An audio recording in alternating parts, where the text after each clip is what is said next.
in the education and health sectors. Because the citizens live in the provinces. Except for 0.5% of us who live in Islamabad, 99.5% of citizens are living in the provinces. And it is the direct and primary responsibility to spend on the future of Pakistan. And what can we do? Hold them responsible. Hold your governments responsible, both the provincial and the federal government. Put them on the mat. You have a lot of influence. We are trying to raise a voice from within the government, but you vote them in, you vote them out. Forget about America की conspiracy है, ये elected है, ये selected है, ये फलानी government है, ये फलानी government है. Look at what they're delivering. And based on that, decide whether they deserve your vote or not. Unless we invest in our future, which is the children of Pakistan, there is not going to be any turnaround. There are no shortcuts. I can talk about the macroeconomic issues also. I can talk about the trade deficit, the current account deficit, the fiscal deficit, and everything. And I'll shortly talk about those also. But this is the key. The other element is our youth. See, we talk about this, the dividend that we have, the demographic dividend that we are talking about. But unless we skill those youth, they are going to be a liability on us. Skilling of the youth force, to my mind, must be the second most important area. If you look at it, and that also moves us in the direction of increasing our exports also, cutting down our current account deficit also. How? By improving the productivity of labor. The total sector productivity in Pakistan on a comparative basis is going down. The Asia Productivity Organization carried out a survey of 4 countries between 2000 and 2017. And the 4 countries were Pakistan, India, Bangladesh and China. Pakistan's total factor productivity improved from 1 to about 1.8. In Bangladesh, it moved from 1 to 3.2. In India, it moved from 1 to 4. And in China, over this 17 years period, it has moved from 1 to 8. So the Chinese total factor productivity, and a part of that is the labor productivity, is 8 times that of Pakistan. And remember, to my mind, productivity is the flip side of competitiveness. If you're not productive, how can you compete in the world? Our per acre yield in cotton is low, in rice is low, in wheat is low. So how can we compete with countries which have high yields? Similarly, a per unit labor productivity is low in Pakistan, whether it's a garment manufacturer or someone else. So these are the 2 areas that we need to focus on. If you want to change the future, invest on the children. If you want to turn around it quickly, start making those improvements, skilling of the labor force. Now the question which goes a begging is, where is that money going to come from? It's going to come from all of us. Let us start paying our taxes.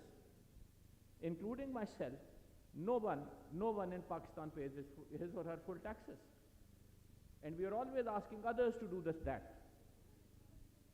And we are always blaming the state. All citizens are responsible for where we are today.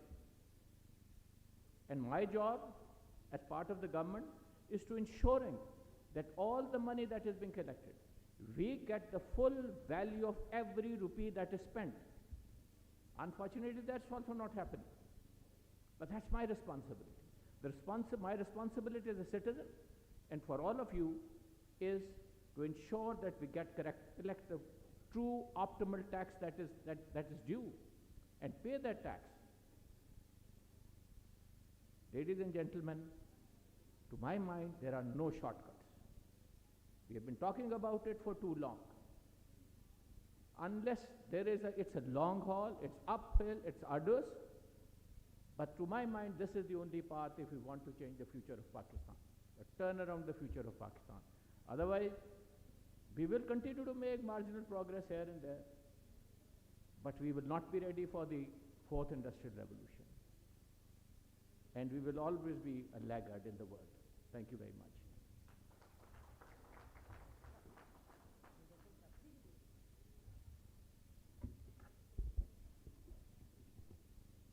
Thank you, Mr. Tariq Sahab. Your expertise shared were truly spot on. Moving on, I would humbly request the CEO of AirLink Communications Limited, Mr. Muzaffar Hayat Paracha, to please come here and enlighten us about the theme, Turn Around Pakistan, Reshaping the Future of Pakistan. Sir, can I please have you here? Thank you.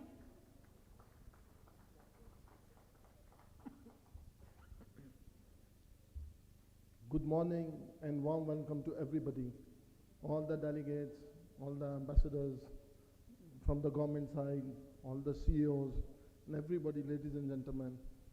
Today, what we are talking about is reshaping the future of Pakistan, and what we're talking about, rebuilding Pakistan.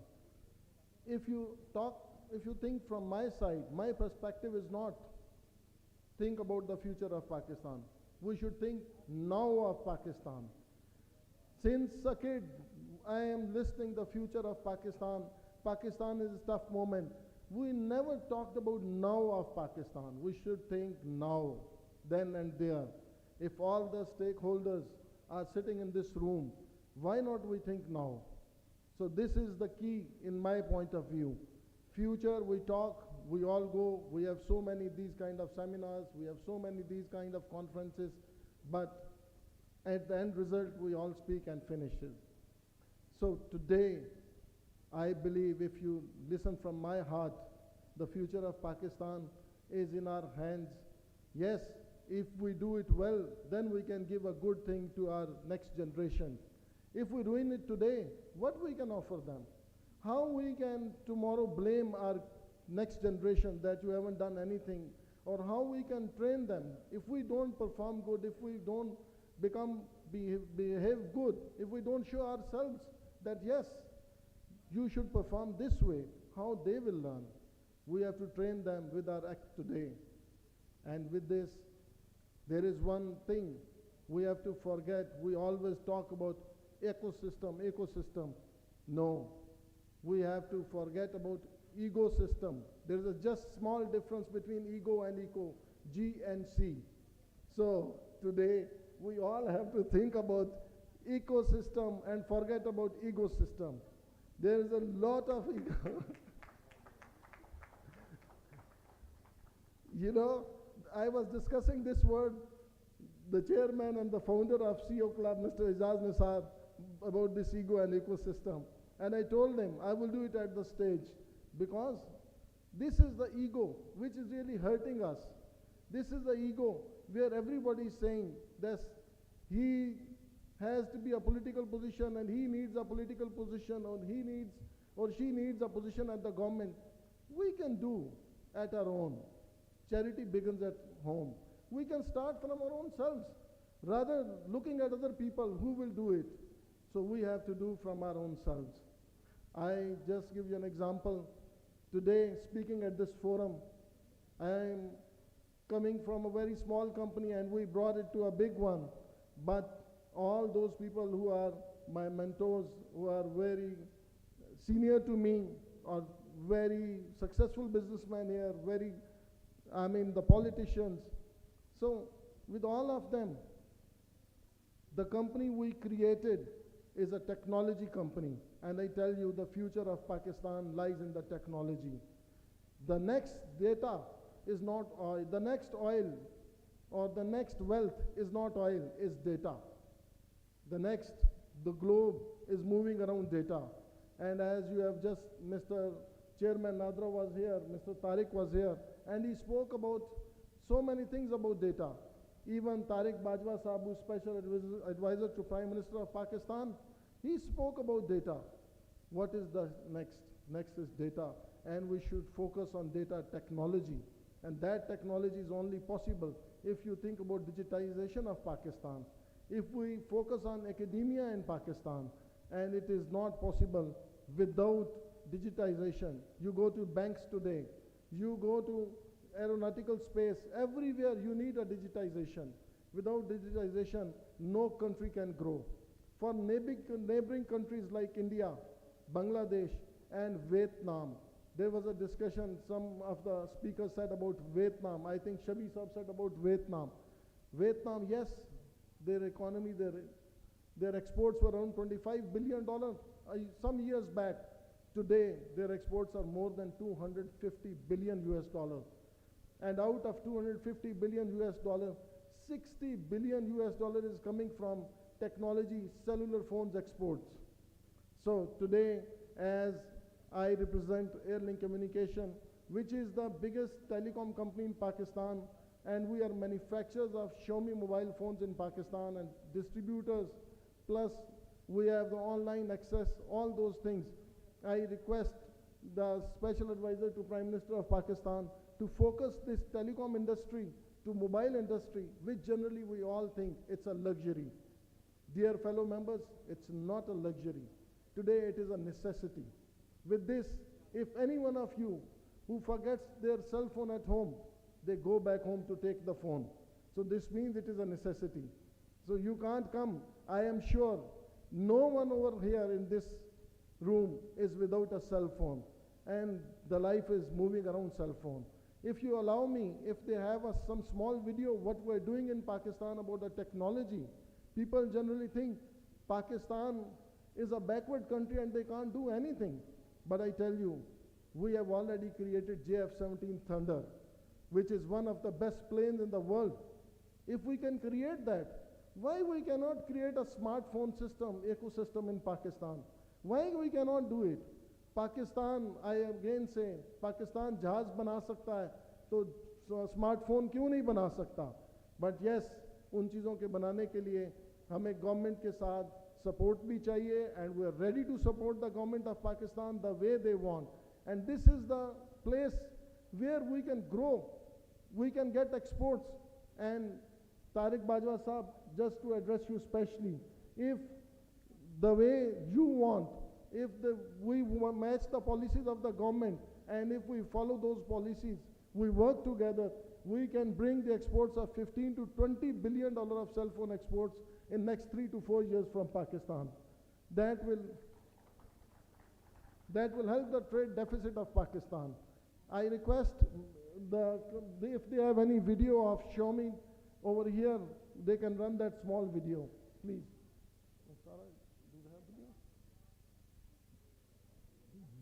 Is a chessboard, and technology has helped us learn where all the pieces go. The human race comes close to mastering the game every passing second, and we at Select have taken the lead by bringing Xiaomi to Pakistan. Founded in 2021, Select, a wholly owned subsidiary of AirLink Communication Limited, aims to make technology accessible for the masses. I must congratulate Messrs. AirLink and Xiaomi for tremendous cooperation in the field of mobile handsets which are being manufactured in Pakistan. With our state-of-the-art manufacturing facility, the world's third most popular smartphone brand is now being locally manufactured to international standards. In today's world, no country can grow without technological transformation, and we all know that technology has become a vital part of our lives. The purpose of this manufacturing facility is to provide smartphone to masses, to create more jobs, and to help Pakistan with trade deficit by exporting more smartphones. And above all this, we want to make Pakistan global mobile manufacturing hub, and that is just a beginning. A developing country with human potential parallel to economies like India, Vietnam, and Bangladesh. Select sees the moment to envision, train, and push the boundaries of technological advancement in Pakistan. We're not just here to learn. We want to play. As grandmasters, each piece on the board has its strengths, and Select has built a culture led by potential. Women make 30% of our workforce. At Select, we have ensured a safe and welcoming environment for our female workforce because we truly believe that active and equal participation of women is imperative in sustainable growth.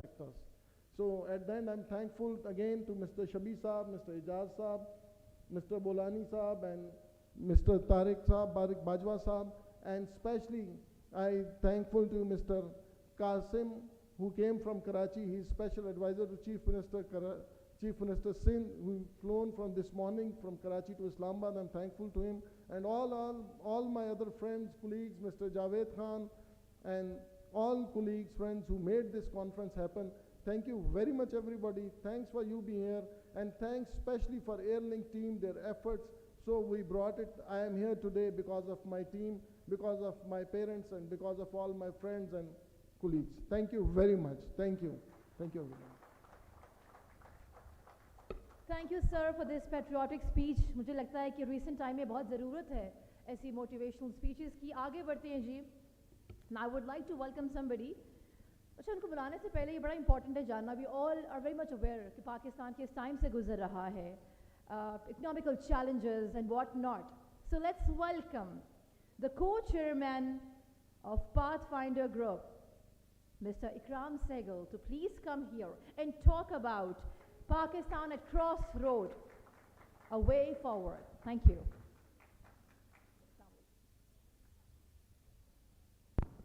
Bismillah ar-Rahman ar-Rahim. Welcome to all the panelists and welcome to everybody.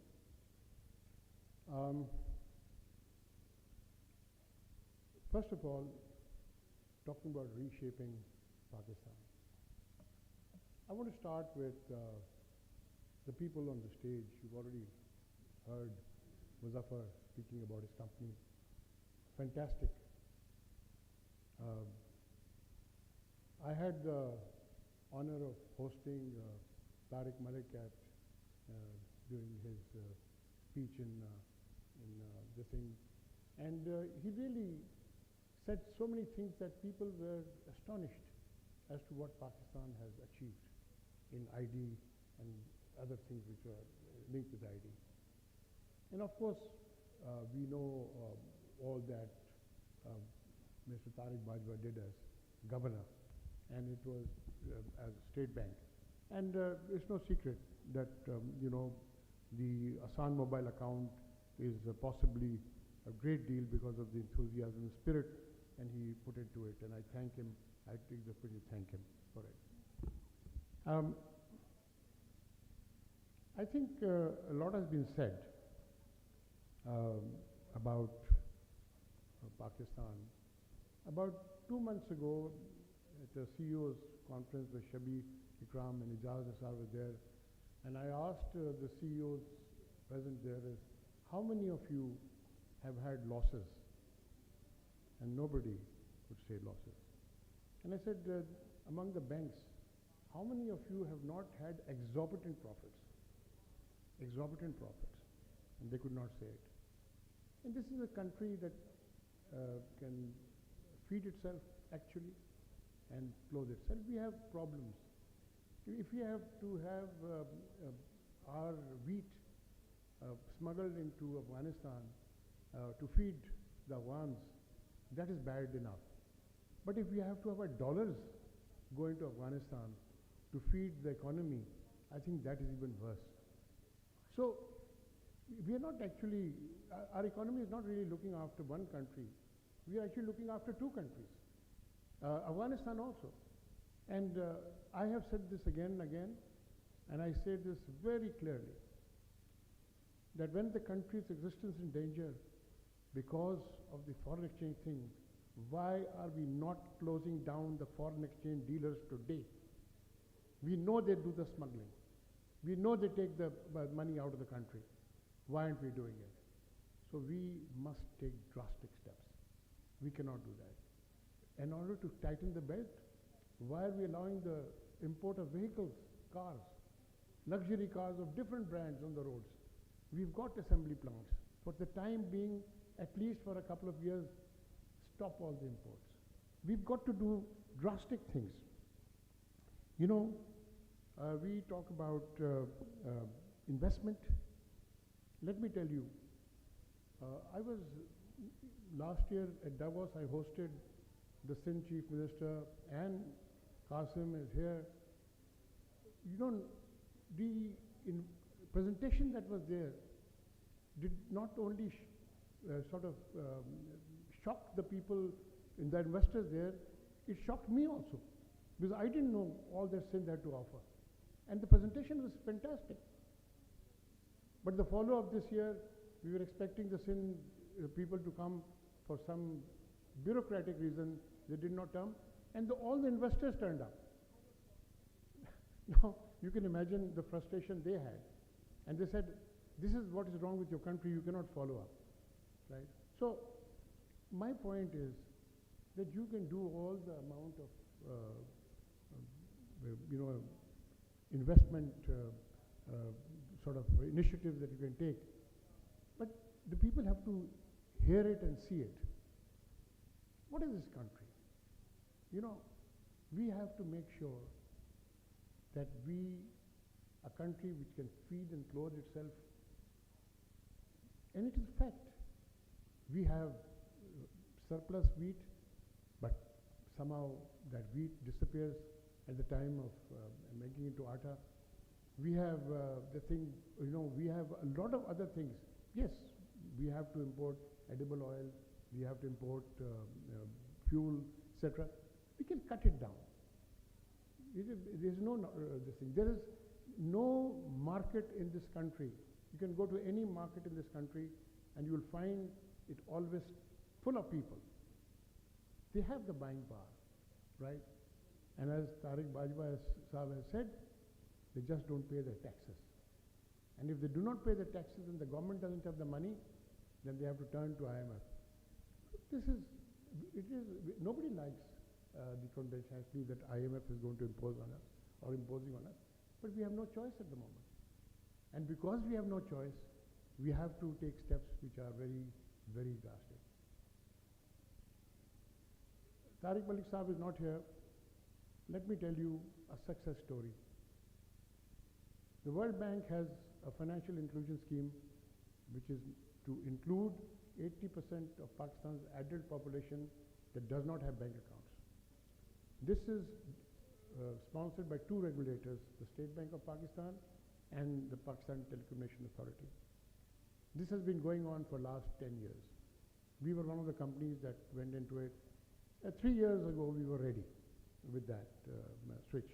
And we found that no other comparable switch existed. So today, we are the only licensee as far as this is concerned. A target was given to us by the end of December 2023 of 3 million accounts. Today, as we speak, there are 7.2 million accounts and growing every day. Are we recognized in Pakistan? Not many people know it.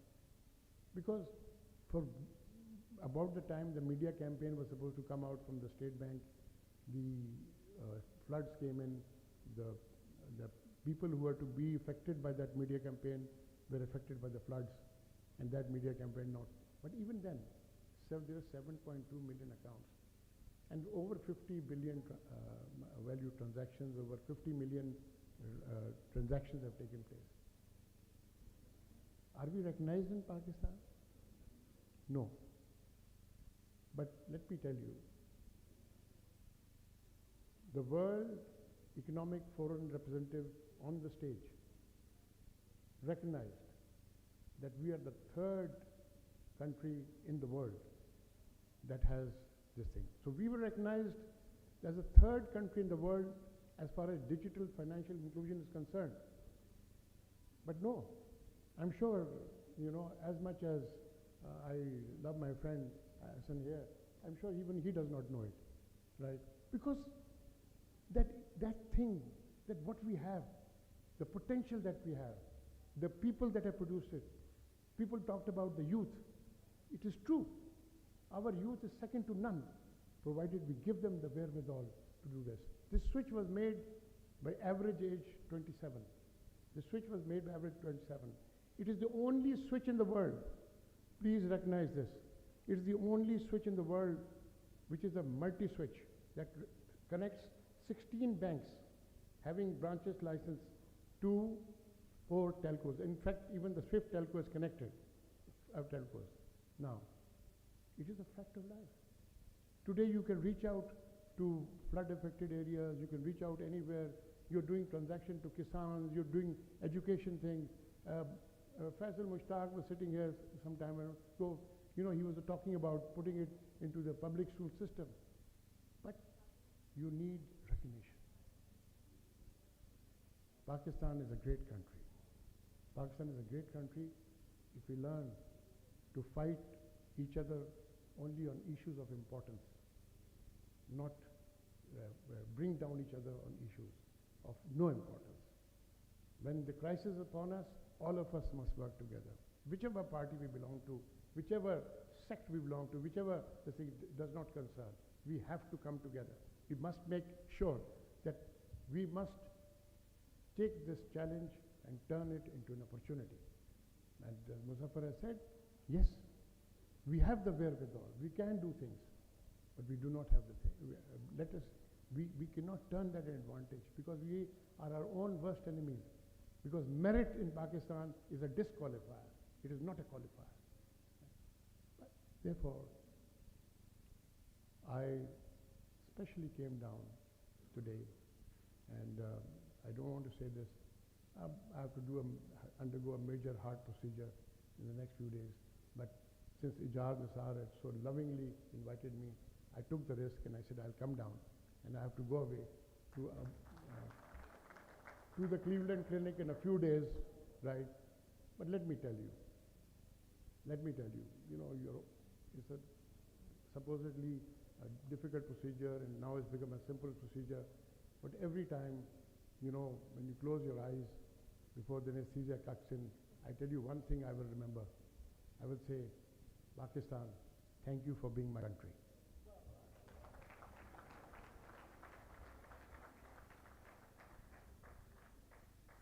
ये इकराम साहब के लिए तालियां कम है, आपको देखा उन्होंने इतनी बड़ी बात बता दी है. And special prayers for the health of इकराम साहब. और इकराम साहब, मैं एक सिफारिश करवाना चाहूँगा.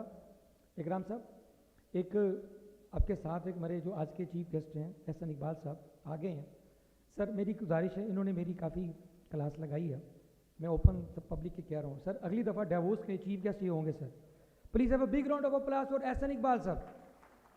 और ये हमारी तरफ से हम इनको, क्योंकि एहसन इकबाल को मैं एहसन इकबाल नहीं कहता एज अ मिनिस्टर, तो आते जाते रहते हैं. He is a professor of management, he is a professor of leadership. His leadership and management and governance close to हर.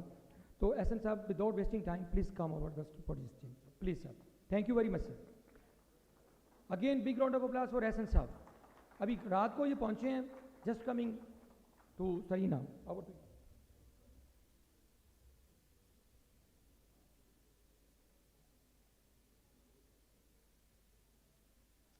बिस्मिल्लाहिर्रहमानिर्रहीम. जनाब इजाज़ निसार साहब, मोअज़्ज़ज़ मेहमानान गिरामी और पाकिस्तान के कॉरपोरेट सेक्टर के लीडर्स, सबसे पहले तो मैं इजाज़ निसार साहब को मुबारकबाद दूंगा कि हमेशा की तरह इन्होंने गैलेक्सी ऑफ कॉरपोरेट सेक्टर को इकट्ठा किया है. और मैं उम्मीद करता हूं कि ये इवेंट जो है पाकिस्तान में एक टर्न अराउंड के लिए संग मील बनेगा. और मुझे इसमें कोई शुबा नहीं कि जितने लोग इस हॉल के अंदर बैठे हैं, if they all become champions of change and champions of reform, so within couple of years Pakistan can be back into business. आज हम 75th इंडिपेंडेंस एनिवर्सरी मना रहे हैं, लेकिन आप सब मुझसे बेहतर जानते हैं कि पाकिस्तान की इकॉनमी किन चैलेंजेस का सामना कर रही है. हमारी बदकिस्मती है कि इस हुकूमत को 2 डिज़ास्टर्स का सामना करना पड़ रहा है, जिसमें हमारा बहैसियत हुकूमत और दूसरी में हमारा बहैसियत मुल्क कोई कसूर नहीं. सबसे पहला डिज़ास्टर जो क्लाइमेट डिज़ास्टर का आया, Pakistan less than 1% carbon emissions करता है, लेकिन मॉडर्न हिस्ट्री की सबसे बड़ी क्लैमिटी या disaster $30 billion plus damage and loss, उसका हमें इम्पैक्ट हुआ. दूसरे, आज हम जिस टर्बुलेंस से गुज़र रहे हैं, उसके लिए मैं सिर्फ इतना कहना चाहता हूँ کہ 10 اپریل کو یہ حکومت برسر اقتدار آئی، 1 اپریل کو وزارت خزانہ نے اعلان کر دیا کہ وہ لاسٹ کوارٹر کے لیے ڈیولپمنٹ بجٹ کی قسط جاری نہیں کرے گی، کیونکہ اس کے پاس وہ پیسے جاری کرنے کے لیے خزانے میں وسائل نہیں۔ تو ٹیکنیکلی اور انٹرنلی 1 اپریل کو پاکستان ڈیفالٹ کر چکا تھا، کیونکہ جب وزارت خزانہ یہ کہے کہ وہ اپنی لائبلٹی ادا نہیں کر سکتی اور 240 ارب روپے کی جو لاسٹ قسط تھی اسے ادا کرنے کے لیے اس کے پاس وسائل نہیں، تو یہ ان آبلیگیشنز کے اوپر ڈیفالٹ ہے کہ جو اس نے اپنے ذمے لی ہوئی ہیں۔ اور اس وقت تقریباً آپ سب جانتے ہیں کہ it was very fashionable for people to say کہ whether it will take 2 weeks اور 4 weeks for Pakistan to become Sri Lanka. جتنا بڑا بکرات اور جتنا بڑا سکرات تھا، اس کی دانشوری کا پیمانہ یہ تھا کہ وہ پاکستان کو کتنی جلدی ڈیفالٹ کروا رہا ہے۔ لیکن ان حالات میں جب ہم نے حکومت لی ہے تو ہمیں وہ ناخوشگوار فیصلے کرنے پڑ رہے ہیں جن کو ہمارے آنے سے پہلے پاکستان کی ریاست نے یا پاکستان کی حکومت نے IMF کے ساتھ طے کر لیا تھا۔ اور اس وقت بھی ہم اپوزیشن میں اس معاہدے کے اوپر شدید تحفظات کا اظہار کرتے تھے کہ اس کو بہتر نیگوشیٹ کرنا چاہیے، اس کو بہتر طور پہ طے کرنا چاہیے۔ لیکن جب اس معاہدے پر پاکستان نے دستخط کر دیے تو وہ پاکستان کی ریاست کی ذمہ داری بن گیا، اور اب IMF کے ساتھ جب ہم بات چیت کرتے ہیں تو اتنا بڑا ٹرسٹ ڈیفیسٹ ہے کہ وہ معاہدہ بھی کیا گیا لیکن عمل سارے کا سارا اس معاہدے کے برخلاف کیا گیا۔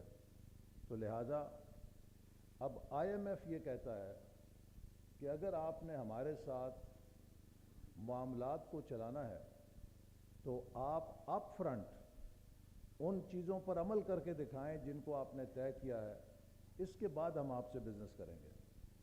تو ایک طرف ہمیں اقتصادی اور معاشی مسائل کا سامنا ہے، دوسری طرف ہمیں اس ٹرسٹ ڈیفیسٹ کا سامنا ہے جو انٹرنیشنل کمیونٹی کے سامنے ہمیں درپیش ہے۔ میں آپ کو تھوڑا سا ٹیپ کو ریوائنڈ کر کے 2013 میں لے کے جانا چاہوں گا۔ 2013 میں بھی جب ہم نے حکومت سنبھالی تھی تو پاکستان میں 16 سے 18 گھنٹے بجلی نہیں آتی تھی۔ آپ سب کو یاد ہوگا کہ آپ کے گھروں میں UPS جو لگے ہوئے تھے ابھی ان کی بیٹریز ریچارج نہیں ہوتی تھیں کہ بجلی پھر چلی جاتی تھی، اور ہم سب لالٹین اور موم بتی جلانے پر روشنی کے لیے مجبور ہو چکے تھے، اور اس وقت اخبارات میں بڑی نمایاں سرخیاں لگیں کہ پاکستان از ان سٹون ایجز۔ اسی طرح کوئی دن نہیں گزرتا تھا کہ جب کوئی خودکش بمبار پھٹ کے درجنوں لوگوں کو اپنے ساتھ نہیں لے جاتا تھا۔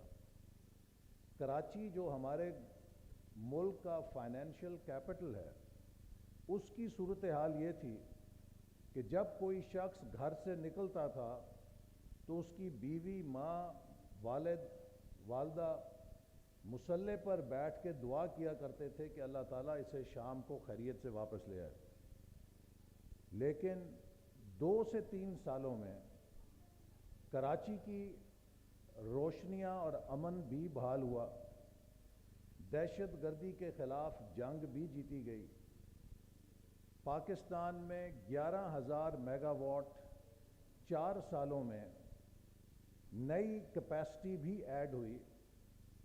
اور یہ میں آپ کو ضرور بتانا چاہتا ہوں کہ یہ کوئی معمولی بات نہیں تھی۔ 67 ایئرز میں 1947 سے 2013 تک ہم نے تقریباً 18,000 میگا واٹ بجلی پیدا کی تھی، اور 4 سالوں میں 11,000 میگا واٹ بجلی کی کیپیسٹی ایڈ کر دینا ایک غیر معمولی کارنامہ تھا، جس پہ بجا طور پہ پاکستانی قوم فخر کر سکتی تھی۔ اسی طرح 5 جولائی 2013 کو جب بیجنگ میں پرائم منسٹر نواز شریف اور چائنا کے وزیر اعظم کی معاہدے پر میمورنڈم پر دستخط کیے، تو سی پیک ایک ایبسٹریکٹ آئیڈیا تھا جس کو صرف ایک کاغذ کے ٹکڑے تک محدود تھا، لیکن 2015 میں جب چائنا کے صدر پاکستان تشریف لائے، 2014 میں وہ آنا چاہتے تھے، لیکن باوجود انہیں اپنا دورہ ملتوی کرنا پڑا، لیکن 2015 اپریل میں ان کے آنے کے بعد 3 سالوں کے اندر 46 ارب ڈالر میں سے 29 ارب ڈالر کے منصوبوں کو ہم نے میٹیریلائز کیا۔ یہ بھی ایک غیر معمولی بات تھی پاکستان کے لیے۔ اس کا نتیجہ یہ نکلا کہ 2017 میں ایک مومنٹم، ایک سینٹیمنٹ، ایک ٹرسٹ اور کانفیڈنس پاکستان پہ عالمی سطح پر ایسا پیدا ہوا کہ وہ ملک جو پاکستان کو safe haven for terrorist networks کہتے تھے، وہ ممالک پاکستان کو safe haven for billions of dollars of Chinese investment کہنے پہ مجبور ہو گئے۔ اسلام آباد میں امریکہ کے سفیر، برطانیہ کے ہائی کمشنر، یورپین یونین کے سفراء، جاپان کے سفیر، یہ سب میرے پیچھے بھاگتے تھے کہ ایکسلنسی ہمیں بتائیے کہ ہماری کمپنیاں، ہمارے ملک کی کمپنیاں سی پیک کے منصوبوں میں کہاں شامل ہو سکتی ہیں، ہم کس طریقے سے سی پیک کے ساتھ پارٹنرشپ کر سکتے ہیں اور کس طرح آپ سی پیک کے سکوپ کو بڑھا سکتے ہیں۔ دن نہیں گزرتا تھا کوئی کہ جب دنیا کا کوئی تھنک ٹینک اپنے سوال نامے بھیجتا تھا، چاہے وہ امریکہ کے وار کالج ہوں، چاہے وہ آسٹریلیا کا وار کالج ہو، چاہے وہ یو کے کا وار کالج ہو، چاہے وہ بروکنگز، کارنگی، کاؤنسل فار فارن ریلیشن جیسے تھنک ٹینکس ہوں، چاہے وہ یورپین یونین کی پارلیمنٹ کا تھنک ٹینک ہو، ہر دنیا کا تھنک ٹینک ہم سے یہ سوال کرتا تھا کہ سی پیک اس خطے کی جیو پالیٹکس اور جیو اکنامکس کو کس طریقے سے تبدیل کرے گا۔ آپ 2016، 17، 18 کی میری پرانی تقریریں نکالیں جو میں اسی طرح کے اجتماع میں کرتا تھا، اور میرا خیال ہے ادھر سی او میں کانفرنس میں بھی کی۔ میں ہر دفعہ کہتا تھا کہ قدرت نے ہمیں تیسرا موقع دیا ہے، ہم 2 کیچ ڈراپ کر چکے ہیں، تیسرا کیچ ڈراپ کرنے کی ہمارے پاس مہلت نہیں ہے۔ سب سے پہلا کیچ ہم نے 60s میں ڈراپ کیا، جب دنیا ہمیں نیکسٹ جاپان آف ایشیا کہتی تھی، اور 1965 کی وار میں الجھ کر ہمارا وہ سارا سفر جو ہے ڈی ٹریک ہو گیا۔ دوسرا کیچ 1991 میں ہمیں اس وقت ملا جب پاکستان نے ساؤتھ ایشیا میں سب سے پہلے اکنامک ریفارمز کی، جب پرائم منسٹر نواز شریف کی پہلی حکومت آئی تھی۔ Privatisation, liberalisation, deregulation of economy, Pakistan کے فائنینشیل سیکٹر کو ڈی ریگولیٹ کیا، پاکستان کے ٹیلکو سیکٹر کو اوپن کیا۔ آج پاکستان کے جو 2 سب سے بڑے وائبرنٹ سیکٹرز ہیں، فائنینشیل سیکٹر اور ٹیلکو سیکٹر جو ہیں ٹیلی کمیونیکیشن کے، وہ اسی 1991 کے فریم ورک سے نکلے ہوئے ہیں۔ لیکن کیا ہوا؟ 2 سال میں اس حکومت کو پھر الٹا کے پھینک دیا گیا، اور 90s کا پورا ڈیکیڈ ہم نے پولیٹیکل انسٹیبلٹی میں، میوزیکل چیئر میں ضائع کر دیا، اور انڈیا نے وہی پالیسیز کو ایڈاپٹ کیا اور ایک سٹیبل پاتھ لے کر انہوں نے ان پالیسیز کے پھل کھائے اور ڈیویڈنڈز کھائے۔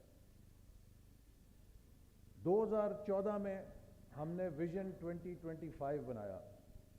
اس سے پہلے میں ویژن 2010 کی بات نہیں کرتا جب 98 میں وہ بنایا, اور اس وقت کوشش کی کہ how can Pakistan be among the upper middle income countries, لیکن مارشل اللہ نے اس کو بھی تہس نہس کر دیا. 2013-14 میں ویژن 2025 جب ہم نے بنایا تو ہم نے کہا کہ ہم 2025 تک دنیا کی ٹاپ 25 اکانومیز میں جائیں گے. جو سکرات اور بکرات تھے وہ ہمارا مذاق اڑاتے تھے کہ یہاں بجلی نہیں ہے, یہاں امن نہیں ہے, آپ ہمیں کیا شیخ چلی کے خواب بیچ رہے ہیں. لیکن الحمدللہ ہم نے جب محنت سے, پوری قوم نے محنت سے کام کیا, تو 2017 میں پرائس واٹر ہاؤس کوپرز کہنے پہ مجبور ہو گئی کہ اگر پاکستان اس ٹریجیکٹری پہ چلتا رہا تو by 2030 it will be in the top 20 economies of the world. That was not small thing. میرے کہنے کا مقصد یہ ہے کہ یہ آپ کو میں اس لیے پس منظر دے رہا ہوں کہ یہ نہیں ہے کہ we are not capable of doing things. We have been doing things. لیکن ہم پھر 10 قدم آگے چلتے ہیں تو 20 قدم پیچھے دھکیل دیے جاتے ہیں. ہمیں آج جس مقام پر کھڑے ہیں سنجیدگی کے ساتھ انٹروسپیکشن کرنے کی ضرورت ہے. ہمیں سنجیدگی کے ساتھ اس آگ کو بجھانے کی ضرورت ہے جس میں ہم گھر چکے ہیں. اگر ہم نے یہ آگ مل کر نہ بجھائی تو یہ آگ ہم سب کو جلا سکتی ہے. جب پینشنز ہیں یہ سب ڈیفیسٹ سے پوری کرنی پڑیں گی, جس کا مطلب یہ ہے کہ مزید قرضوں کا بوجھ لینا پڑے گا. تو کیا یہ پاتھ سسٹینیبل ہے؟ کیا یہ راستہ ایسا ہے کہ جس کے اوپر اگر کسی گھر کی آمدنی 5,000 روپے ہو اور اس کے اخراجات 15,000 روپے ہوں تو وہ کتنی دیر تک قرضوں کے بوجھ کے تلے اپنے گھر کو چلا سکتا ہے؟ ہمیں یا اپنے اخراجات کو گھٹانا ہے یا اپنی آمدن میں اضافہ کرنا ہے. سو پاکستان کا فنڈامنٹل چیلنج یہ ہے کہ how do we increase our capability to earn more revenues. جیسے کہ یہاں پہ بات ہوئی ٹیکس ریونیو, ہم دنیا میں سب سے کم ہیں, لیکن اس سے بھی بڑی چیز جو ہم نے 75 سالوں میں مس کی ہے, جسے ہر کامیاب ملک نے اپنایا ہے, اور اب وقت آ گیا ہے کہ اس کے اوپر ہم مکمل فوکس کریں, that is our inability to transform ourselves into an export-led growth economy. ہم نے ڈومیسٹک پروٹیکشنزم کے اوپر we tried to run our economy on domestic markets and protectionism. As a result, we have operated in comfort zone. We have built our balance sheets not by earning dollars but by making rupees in domestic markets. اگر آپ دنیا کی ہر ملک کو دیکھیں, Japan, Korea, Malaysia, Singapore, Vietnam, China, Bangladesh, India, Turkey, ان سب نے export led growth model کو اپنایا ہے. ہماری آج 32 ارب ڈالر کی ایکسپورٹ ہمارا منہ چڑھا رہی ہے, جبکہ 1960 میں ہماری ایکسپورٹ ساؤتھ کوریا, ملیشیا اور تھائی لینڈ کے برابر تھی. آج ساؤتھ کوریا 550 ارب ڈالر سے اوپر ہے, ملیشیا اور تھائی لینڈ جو ہیں وہ 250 ارب ڈالر سے اوپر ہیں, اور ہم 32 بلین ڈالرز پر ہیں. آئی تھنک ہمارے مستقبل کا انحصار صرف ایک نقطے پہ ہے کہ ہم 32 بلین ڈالر سے 100 بلین ڈالر ایکسپورٹ کتنے سالوں میں اچیو کریں گے. If we can do it in 5 to 8 years, we are on a different path. But if we do it in 12 to 15 years, as we have done in the past, us trajectory per hai, then we are doomed. So time has come to declare an export emergency in the country. Hukumat, private sector, sab mil kar export کو اپنا top priority بنا کے اس کی طرف وسائل لے کر آئیں. میں آپ کو آپ پاکستان کا کارپوریٹ سیکٹر بیٹھے ہیں. 530 پاکستان کی کمپنیز ہیں جو کراچی اسٹاک ایکسچینج پہ لسٹڈ ہیں. There are 530 companies listed on stock exchange. Now, to be listed on stock exchange means that you are something. You are willing to expose yourself to the market dynamics. Out of those 530 companies listed in Karachi Stock Exchange, only 74 export $10,000 plus worth of exports. اور اگر آپ اس کو $1 million پہ لے جائیں تو میرے خیال ہے 15-20 ہی رہ جائیں گی ساری. This is the best of the best Pakistan's corporate sector. مطلب بڑے بڑے نام ہیں نا یہاں پہ. آئی ڈونٹ نو اینگرو سے کوئی بیٹھا. اینگرو ہماری بڑی پرائڈ ہے کہ بہت بڑا پاکستان کا کارپوریٹ سیکٹر کا ایک جسے کہہ لیجئے کہ بینچ مارک ہے.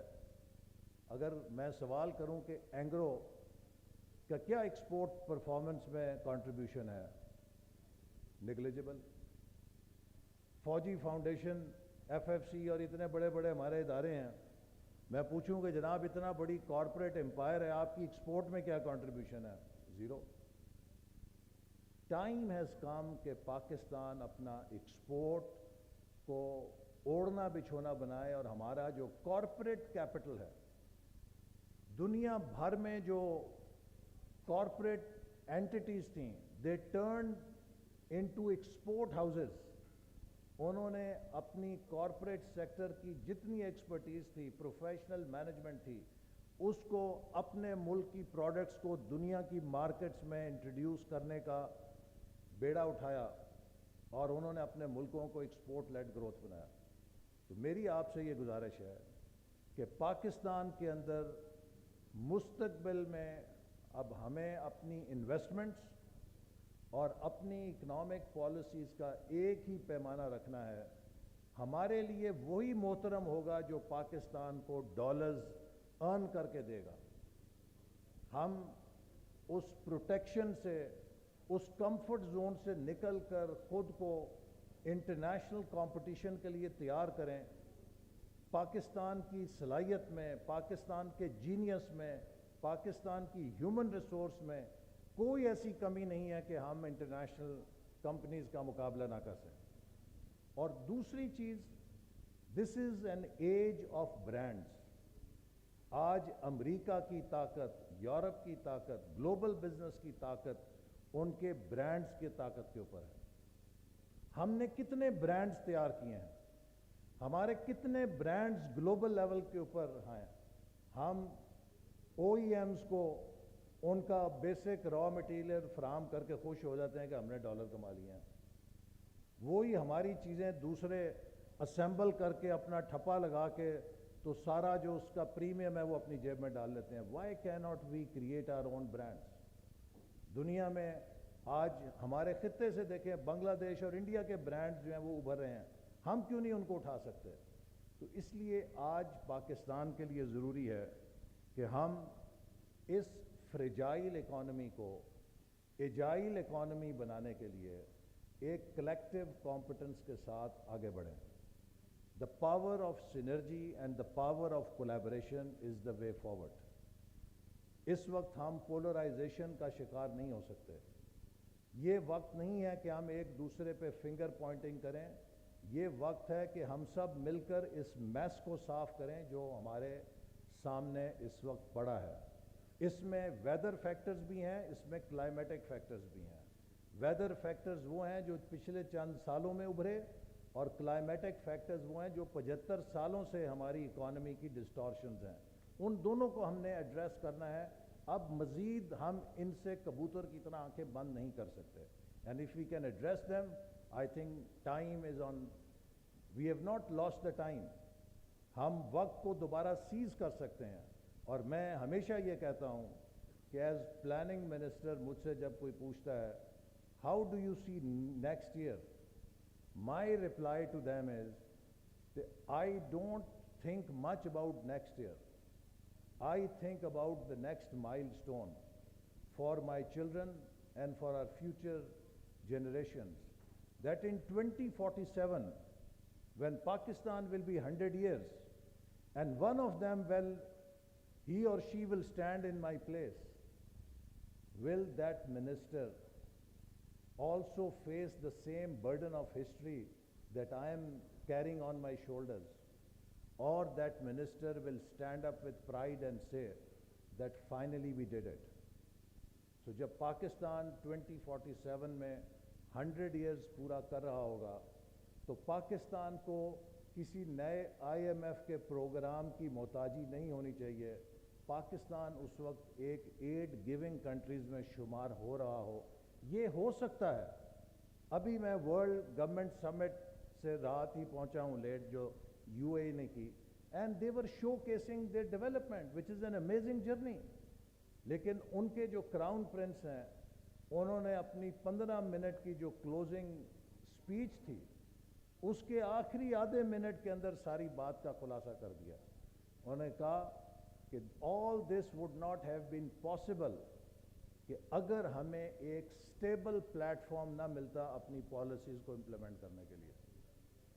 पाकिस्तान के 75 सालों की कहानी ये नहीं है कि हम में कोई नालायकी थी, हम में कोई कॉम्पिटेंस की कमी थी, हम में कोई विल की कमी थी, या हम दूसरी कौमों से ज़्यादा चोर या करप्ट हैं.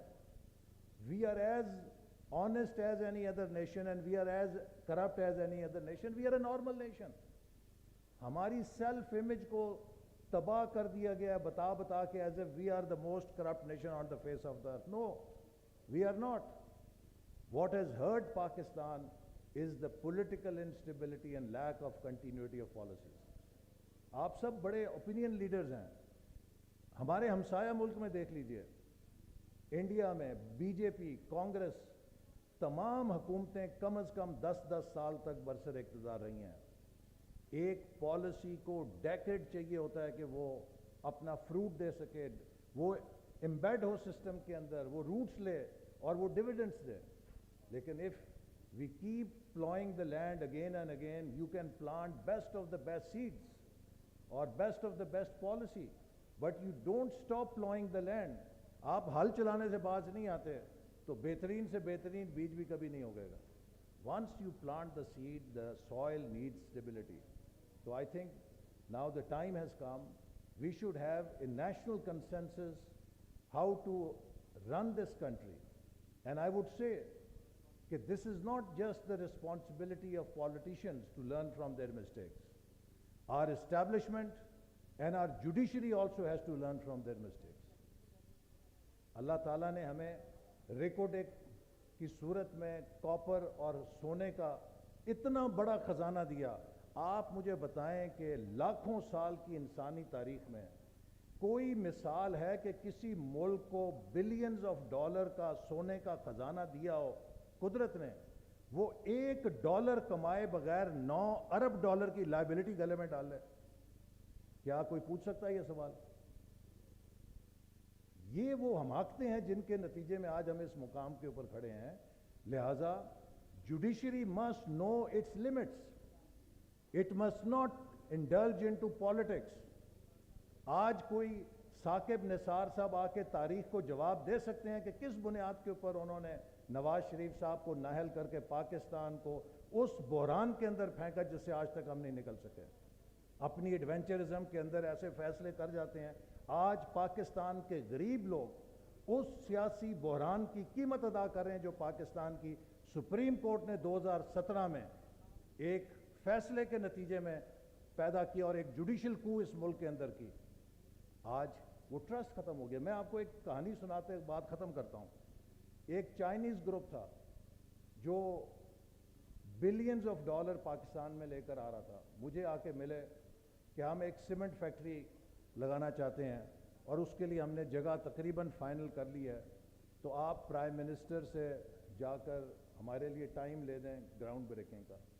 तो मैंने कहा whenever you are ready to give me 2 weeks notice, I will get you time. ये वो दिन थे कि जब ये पनामा वनामा भी चल रहा था. तो उसके बाद वो साहब आए नहीं, तो मैंने भी गौर नहीं किया. मैंने कहा हो सकता है वहाँ चीफ मिनिस्टर से करा ली हो चूँकि वो उनके करीब हैं. अप्रैल 2018 में जब मैं चाइना के आखिरी विज़िट पे गया تو وہ مجھے ایک جگہ ملے، تو مجھے جب ملے تو میں نے پوچھا کہ آپ کا پروجیکٹ کیسا چل رہا ہے، وہ خاموش تھے. میں نے پھر پوچھا، میں نے کہا آپ نے جواب نہیں دیا. کہتے Excellency if you can remove your prime minister like this, I am a foreigner, I have to think about my investment. یہ جو ہم کھیل کھیلتے ہیں اپنے ملک کے اندر، ہمیں اندازہ نہیں ہوتا کہ اس کے نتائج بین الاقوامی سطح پر کیا ہوتے ہیں. کہ لوگ ہمارے لیگل سسٹم کے بارے میں، ویتنام 10 کروڑ کی آبادی ہے، 28 ارب dollar foreign direct investment. Pakistan 22 crore کی آبادی ہے، 1.5 ارب ڈالر فارن ڈائریکٹ انویسٹمنٹ. کیوں؟ آج 2 ٹریلین ڈالر سے زیادہ فارن ڈائریکٹ انویسٹمنٹ گلوب کے گرد پھر رہی ہے. What is it looking for? An enabling environment where there is stability, where there is security, where there is continuity of policies, where there is profit making opportunity. That destination will attract billions of dollars. It doesn't have to worry کہ کہاں سے آئے گا پیسہ. آج ملک اپنے آپ کو enabling environment میں کاسٹ کرنے کے لیے صبح شام محنت کر رہے ہیں. اور ہم جو تھیٹر لگاتے ہیں یہاں پہ، وہ تھیٹر انویسٹمنٹ کو بھگا تو سکتا ہے، اٹریکٹ نہیں کر سکتا. So we have to learn the rules of the new economic age. If we have to get into the business of wealth creation will only happen کہ اگر ہم stability کے ساتھ، consistency کے ساتھ policies کو اور investments کو کام کرنے کے لیے موقع دیں. جس ملک کے اندر آپ کا ہر بڑا بزنس مین نیب کے سامنے پیش ہو رہا ہوگا، آج حسین داؤد بھی نیب میں پیش ہو رہا ہے، آج میاں منشا بھی نیب میں پیش ہو رہا ہے، تو مجھے بتائیں وہاں پہ کوئی انویسٹر اس کو نشان حیدر دینا چاہیے کہ تم پاکستان میں ابھی تک کیوں بیٹھے ہوئے ہو. یہ جو ہم نے تماشے شروع کیے ہیں اس ملک کے اندر، میں آپ کے سامنے کھڑا ہوں، 2.25 مہینے سزائے موت کی قید کی چکی میں کاٹ کے آیا ہوں. میرے ساتھ کے سیل میں شاہد خاقان عباسی تھے، تو میں ان سے ہنسا کرتا تھا. میں کہتا تھا شاہد صاحب آپ نے جو LNG کے لیے اور گیس سیکٹر میں کام کیا ہے، دنیا کا کوئی اور ملک ہوتا تو اس میں آپ کو نیشنل ایوارڈ مل گیا ہوتا. اور میں نے بھی جو تھوڑا بہت سی پیک میں کام کیا ہے، تو کوئی دنیا کا اور ملک ہوتا، ہمیں بھی شاید مجھے بھی نیشنل ایوارڈ مل گیا ہوتا. میں نے کہا ہمارے ملک میں ہمارا ایوارڈ یہ ہے کہ ہم اس سیل کے اندر پڑے ہیں جہاں پہ سزائے موت کے قیدیوں کو رکھا جاتا ہے. وہ انتظار کرتے ہیں کہ ہمیں پھانسی پہ کب چڑھایا جائے گا. تو اس طرح ملک نہیں چلتے. We have to learn, this is not rocket science. دنیا کے سب ملکوں نے، بنگلہ دیش نے ہمارے سے نکل کے سیکھ لیا ہے، ہم کیوں نہیں سیکھ سکتے؟ صرف ہمیں اپنے اپنے حدود کا پتہ ہونا چاہیے.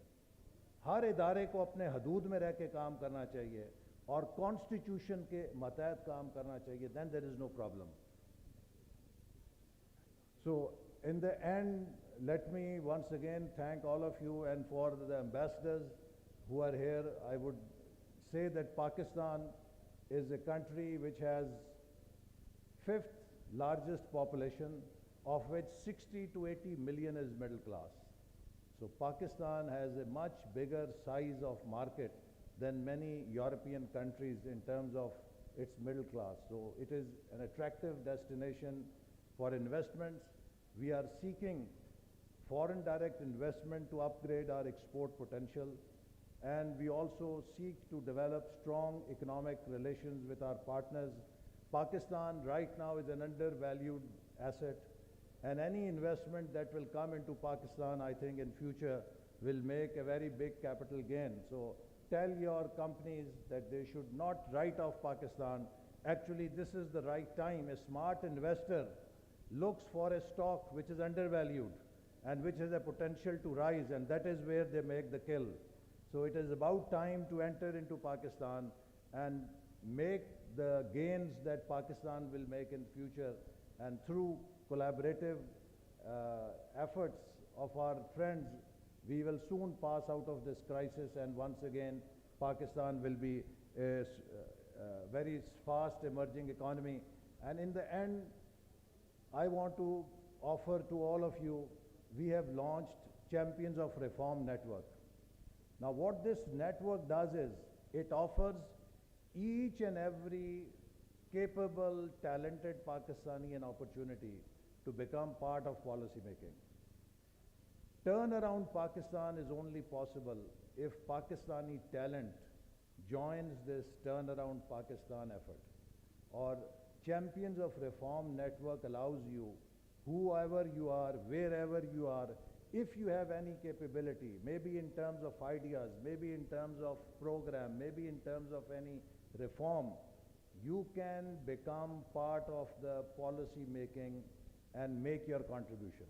So let us join hands, turn around Pakistan and bring back Pakistan the same momentum that we saw in 2017-18 when the entire international community used to seek opportunities in Pakistan. And inshallah, within couple of years, I think that day will soon come. And as I said, let us all dedicate that our first, second and third priority shall be exports, exports and more exports for Pakistan. Pakistan Zindabad.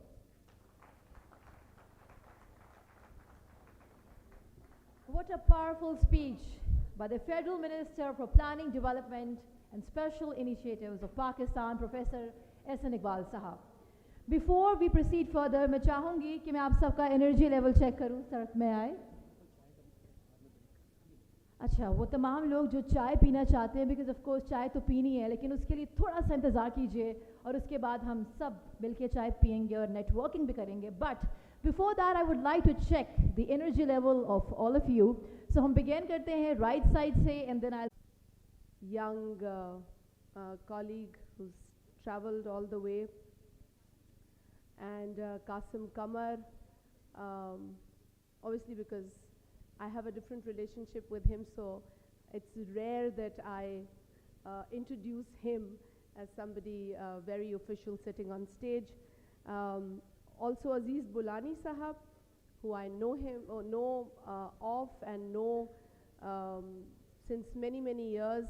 So it's difficult for me to refer to these people officially because they've remained part of my family. I would like to thank the CEO Club for inviting me. Aapka bahut shukriya. You gave me an opportunity of being here, and I want to congratulate you on the inauguration, the launch of this book about 100 CEOs and their performance. I think this is an excellent initiative. आप इस तरह के initiatives लेते हैं, I'm sure पहले भी, लेकिन since this is my first time to be a part of this great event, so I'd like to congratulate you. I would also like to acknowledge the presence of members of the diplomatic corps, different companies who are present here, their representatives, CEOs who are in the audience, also members of the media community present here. So assalamu alaikum to everyone, and as I said that I'm very happy to be here. This is my first time कि मैं एक CEO की इस gathering में आई हूँ. I've been introduced as the Federal Minister for Poverty Alleviation and Social Safety. I'm also the chairperson of Benazir Income Support Program, and it's been quite a journey for me in politics. 2002 से I first became member of the Provincial Assembly of Sindh, and I then graduated to becoming member of the National Assembly. I have you know, a long list of achievements, but what I feel very proud to mention here is the fact that when I came and I became the member of the Provincial Assembly, I was in a reserved seat for women. And then I graduated to being able to contest a general election. So today, alhamdulillah, I can proudly say that I represent a constituency. I bagged a number of votes. I represent my people. But what is most important is that the opportunity of representing Pakistan is an honor. So I take great pride in being not only a member of the National Assembly, but being given this responsibility to represent the country at different forums. Ehsan Iqbal साहब ने बहुत सारी बातें की हैं, तो मैं बहुत सारी बातें रिपीट तो नहीं करूँगी, लेकिन ये बात मैं ज़रूर कहूँगी कि पाकिस्तान ने, and I'm switching to Urdu also because you know, just because in the audiences and otherwise I feel कि बाज़ औक़ात हमारा मैसेज जो है वो उस सतह तक जाता है जहाँ तक हम चाहते हैं कि हमारी बातें पहुँचें। और जो कुछ एहसन इकबाल साहब ने कहा, जैसे मैंने कहा कि बहुत कुछ उन्होंने कहा है, तो इतनी हिस्ट्री तो मैं रिपीट नहीं करूँगी, बहुत अच्छी बातें उन्होंने शेयर कर दी हैं, लेकिन ये बताना ज़रूरी है कि जब एक मुल्क का नुकसान होता है तो वो कुछ बरसों में नहीं होता, उसका एक बीज बोया जाता है। पाकिस्तान की जो बदकिस्मती या पाकिस्तान के लिए जो अनफॉर्चुनेट जो इस वक्त हालात हैं, इसका बीज गो के हम, ठीक है पिछली हुकूमत भी है, बहुत बड़ी ज़िम्मेदार है, लेकिन मैं अगर बहुत सारी गलतियां जो हैं उसके बारे में बात करने से पहले सिर्फ ये बात दोहराना ज़रूरी समझती हूँ कि इस मुल्क के अंदर जो सबसे बड़ा नुकसान है वो एक डिक्टेटर की वजह से है, और ये किसी से ढका छुपा नहीं है। आज की जनरेशन भी जनरल ज़िया उल हक के उन काले कारनामों के नताइज को भुगत रही है जो शायद उस वक्त की जनरेशन ने भी भुगता है, लेकिन उसके बाद आने वाली जनरेशन्स ने बहुत कुछ देखा है। I mean, we were growing at a time when we heard that General Zia is there and General Zia has done this and General Zia did that. लेकिन किसी ने ये नहीं सोचा कि उस शख्स के काले कामों को आज की जनरेशन भी भुगतेगी, and it's very unfortunate. मतलब हम ये सोचते हैं कि जी डिक्टेटरशिप आ गई और डिक्टेटरशिप चली गई, लेकिन डिक्टेटरशिप से जो नुकसान जो हमारी जड़ों को हुआ है, हम उस पर फोकस करना भूल जाते हैं। बहुत सारी चीज़ें हम आज उस वक्त की भुगत रहे हैं। हम जितना भी कोशिश करें, हम वो करिश्मा लाने में हमें बहुत मेहनत लगानी पड़ेगी, जो करिश्मा पाकिस्तान का था, जो you know the kind of peak that we enjoyed, the kind of achievements that we proudly owned. तो ये सिर्फ मैं समझती हूँ कि ये बातें जो हैं ये सिर्फ कहने की नहीं है. We have to actually understand that what Pakistan lost when Pakistan was taken over by history's worst dictator in form of General Zia ul Haq. खैर हम आज भी भुगत रहे हैं, हम आज भी कहीं आग लगी देखते हैं, अपने ही पाकिस्तानियों को कोई लिंच कर रहा होता है, हम आज भी उस डिवाइड एंड रूल की पॉलिसी को भुगत रहे हैं. हम आज भी देखते हैं कि कोई जत्था ये समझता है कि ये उसका राइट है कि वो अपने फैसले अपने हाथ में ले और उसको मज़हब का लिबादा उड़ा दे. तो ये डिप्रेसिंग टाइम्स हैं, ये डिप्रेसिंग बातें हैं, हम आज भी भुगत रहे हैं. And you know it is important for us to get into this whole discussion. The other day I was talking on the floor of the National Assembly and we were talking about a number of issues. We were talking about terrorism and you know so many other things, economy, we were talking about Jammu and Kashmir. There was a long list of things that we were talking about, but mainly we were talking about terrorism, the recent attack in Peshawar. और उस वक्त मैंने यही बात की थी कि we need to focus on the narrative. We need to build a narrative. We need to promote the narrative. We can't just sit down and think that you know these many operations in Pakistan are the solution to our problems. The solution to our problem is building a narrative, and a counter narrative is going to be the strategy to move forward.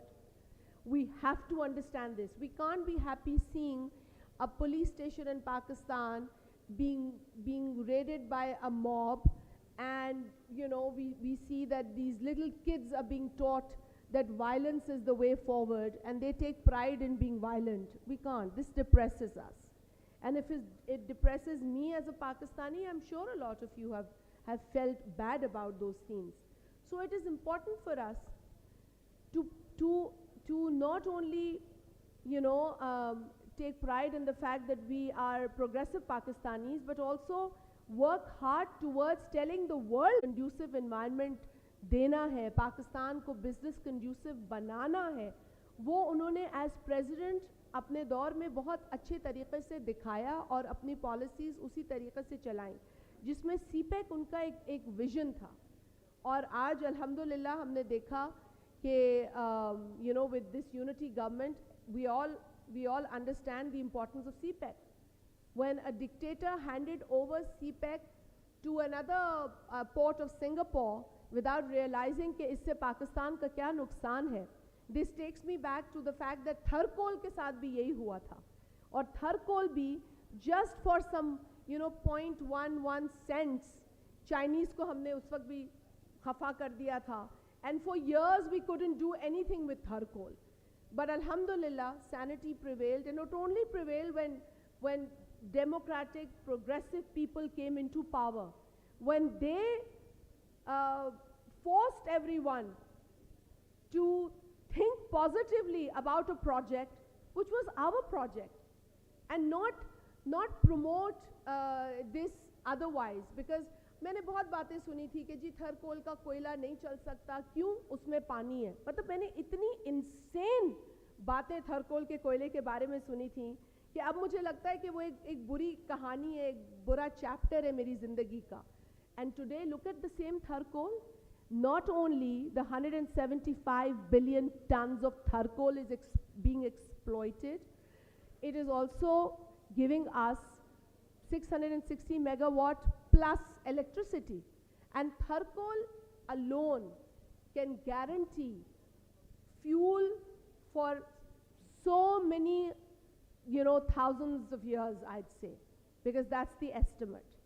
And I'm very proud to not only belong to Sindh for that matter, but for Sindh to have that capacity to contribute towards the needs of Pakistan, may it be gas and may it be charcoal today.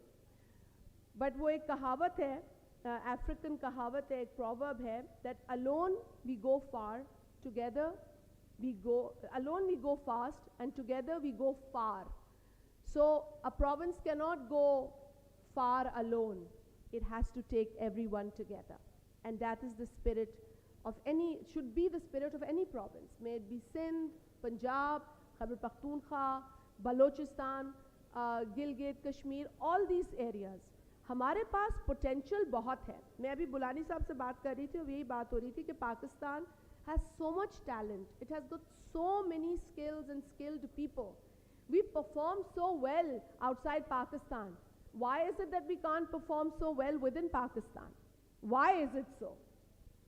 I mean, it's unfortunate कि हमारे पास challenges हैं. It's unfortunate that like मैं previous government को मैं क्या मैं कहूँ, मैं कौन से तमगों से नवाजूँ, लेकिन हम ये रोना नहीं आज रो सकते कि पिछली हुकूमत ने बहुत नुकसान किया। इसमें कोई शक नहीं है कि नुकसान किया, इसमें कोई शक नहीं है कि उन्होंने लिटरली गला घोंटा है इस मईशत का।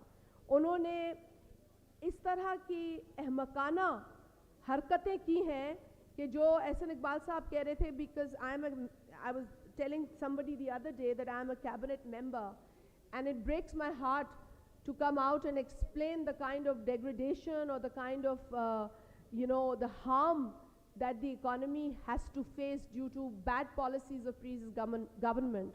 But I can't, I don't have the heart to explain or give the numbers, because it's very depressing for a cabinet member as it is. I don't want to depress the people listening to me. But what I want to tell the people of this country and the audience here, that we need to not lose hope, because hope is what is going to take us forward. We need not to dwell upon what happened in the past. We need to gear up for the future. And when I say that, I look at this audience, a very charged audience with so many CEOs sitting here. I want to thank you for your contribution. I want to thank you कि आपने जो कुछ पाकिस्तान के लिए किया है।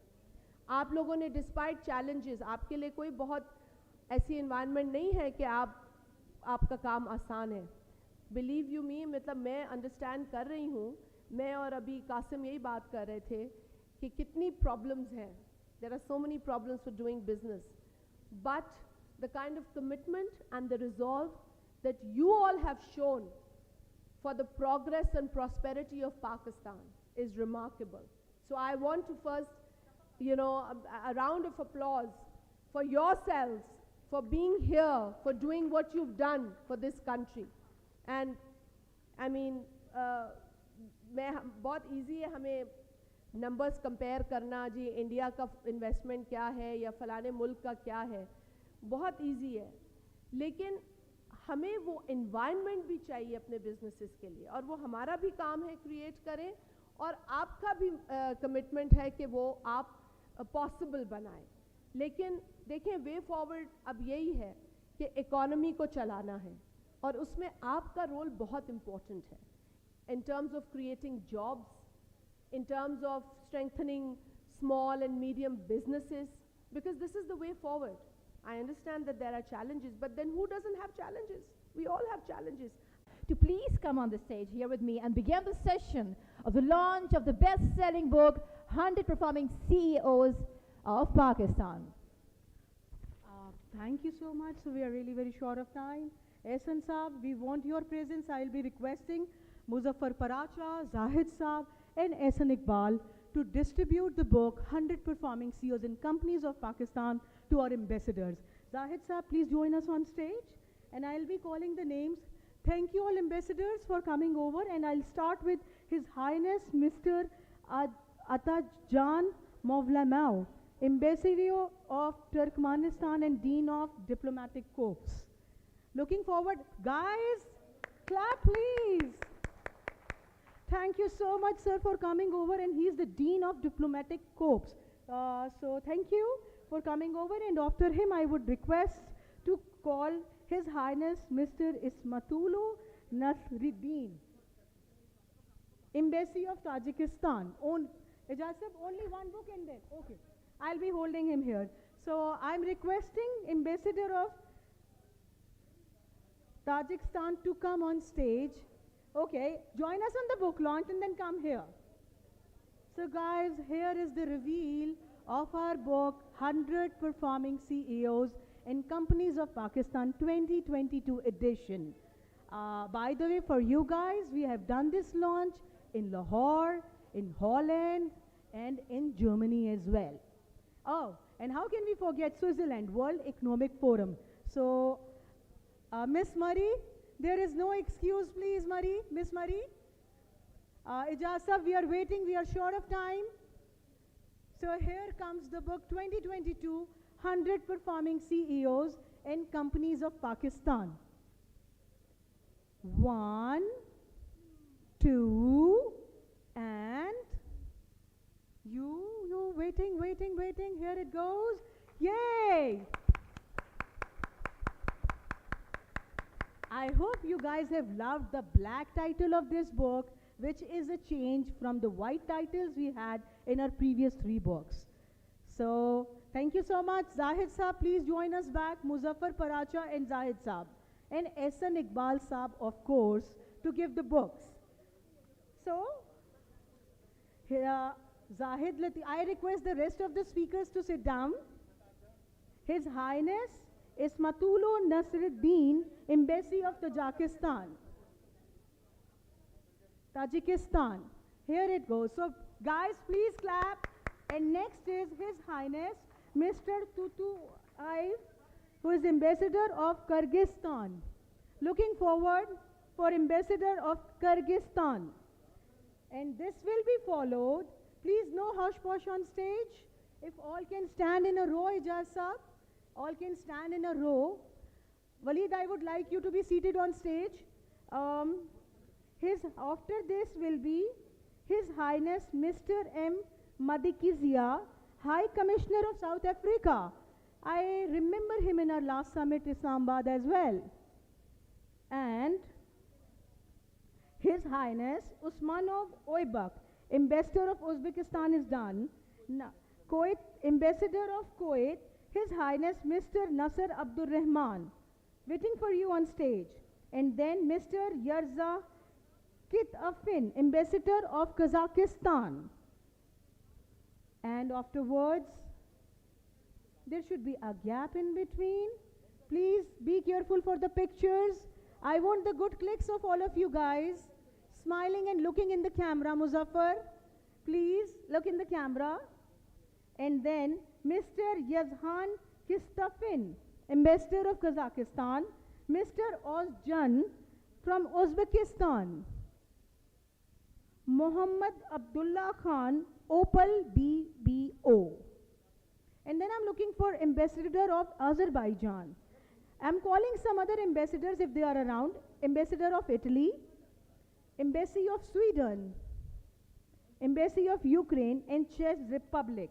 And by the way, we are having His Highness Gonzalo J. Varela as well, who is the Senior Economist, Trade and Investment Global Practice of the World Bank.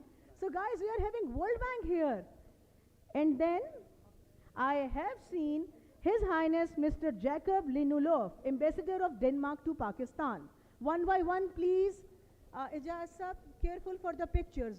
Asghar, please. You want to be in this picture? Okay. And Naim from Union Developer. I hope Waleed Malik is around. Waleed Malik, are you here? Square 9. Come on the stage, please.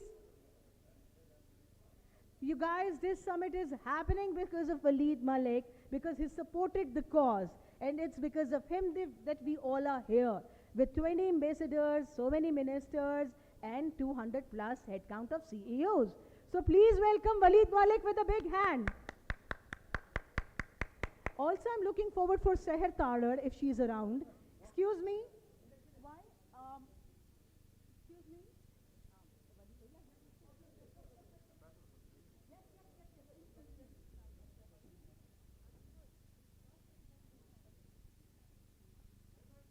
Now, I'm looking forward for Takmil Square 2, Dr. Kamran. Thank you for coming over. And I would like all of you guys to visit, his stall, Takmil Square, an amazing real estate project in Bahawalpur. Oh, I called him. Mr. Ozjan from Uzbekistan.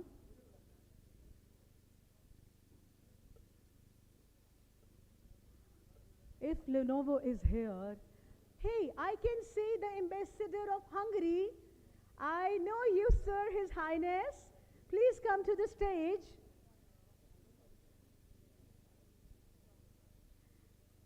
Although we want to we will be presenting the book to the speaker ambassadors in our next half. That will be done by our, Is German ambassador here? I'm looking forward to have him too. German ambassador. Nobody is allowed to come on stage without I call. Jamil Ahmed Mayo, thank you, sir, for making this summit happen. He's again our esteemed partner. And then, Jamil sir, you will be distributing the books to ambassador, but we want you to come over too. Abhi, yes. And then again, you. All right. Okay. Ijaz sir, can I start giving the books to our book recipients too? Naim Paracha, you're the first one who will be getting this book as a book recipient. Please, I welcome you on stage.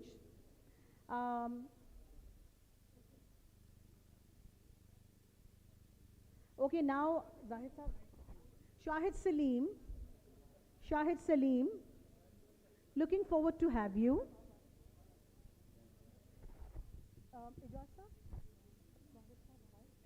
Now only SN Iqbal and Shahid Salim, we are looking forward to have you. Okay.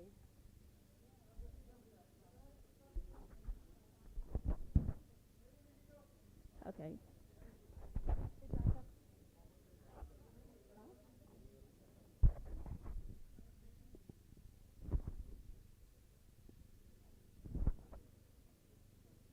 Okay. Now the stage should be clear.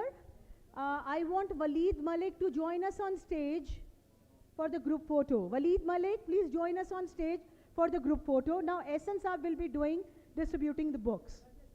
Yes, Waleed Malik, please come on stage. Yes. Okay. All ambassadors. All ambassadors, please join us on stage for the group photo. I request all ambassadors to come on stage for group photo. All ambassadors, please come on stage for group photo. And after this, we will be distributing books to our book recipients. All ambassadors, and I also request Union Developer Mr. Naim to be on stage. And then I also request Takmil Square to be on stage. Dr. Kamran. All ambassadors only. No other CEOs, please. We will be doing the photo shoot of CEOs after this. All ambassadors only. Naeem Ahmed Malik, why you are not on stage? Clean Universe, Tahir Saab, Waste Buster. Asmat Paracha. No. Only ambassadors.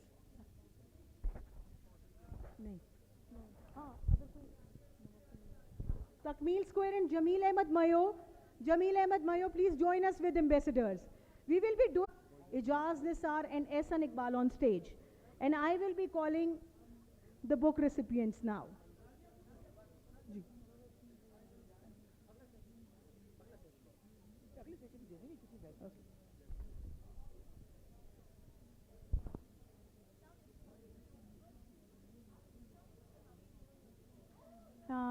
Okay, now I'll be heading the hosting to Sara Baloch again.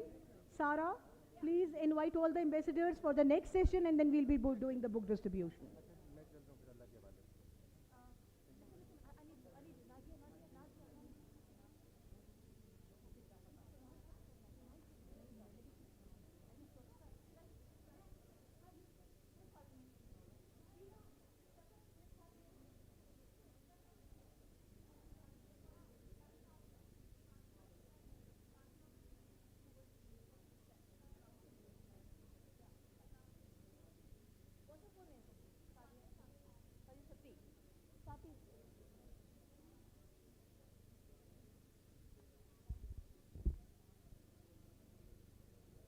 Thank you everybody for coming here at the grand launch of the best-selling book, 100 Performing CEOs and Companies of Pakistan. We'll now move on to the next session, and that will be moderated by Ms. Sadia Sati. But before we move on, I would like to call the chairman of ISE Tower, REIT Management Company Limited, Mr. Zahid Latif Khan, to please come here on the stage, sir. Can you please have you on the stage? Thank you, sir. और मैं चाहूँगी कि आपकी तालियों में कोई कमी ना हो, क्योंकि ऐसा लगता है जैसे कोई है ही नहीं. Please, thank you. लगना चाहिए कि आज हम इस्लामाबाद आए हैं. So Islamabad, 3, 2, 1. Thank you. No. Sir, I would like you to please come here and start the session.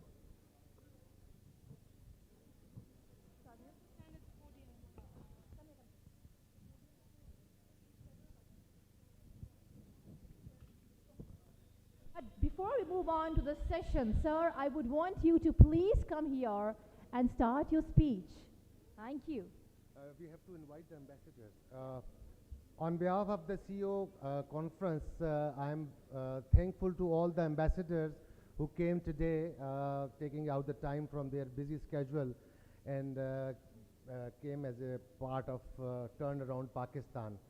So I am grateful to all of them, and I think that as per plan, if you are going to have a tea break or if you want to, okay. So invite the ambassadors. I have to catch the flight. I'll be leaving for the airport. And please, thank you very much. So can I please invite the Ambassador of the Republic of Korea to Pakistan, Mr. Su Sang-pyo, to please come on the stage. Sir, are you here? Can you please have you on the stage? The Ambassador of the Republic of Korea to Pakistan. Then I would like to call upon the Ambassador of the Federal Republic of Germany to Pakistan, Mr. Alfred Grenaz. Sir, can we please have you on the stage? We'll have to begin our second session shortly. Thank you, sir. Please have your seat. I would like to welcome the Ambassador of Hungary to Pakistan, Mr. Bela Fazekas. जी बिल्कुल तालियां रुकनी नहीं चाहिए. Energy हमें energy reflects that you're here. Thank you. I would like to call Mr. Gonzalo Varela, who's a senior economist in the macroeconomics, trade and investment global practice of the World Bank. Sir, can you please have you on the stage? Thank you. I would like to call the Ambassador of the Republic of Azerbaijan to Pakistan, Mr. Khazar Farahado. Can I please have you on the stage, sir? We'll move on to our next ambassador, who is the Ambassador of Denmark to Pakistan. Let's welcome Mr. Jacob Linoff on the stage. I would now like Mr. Zahid Sahab to please begin the session. Okay.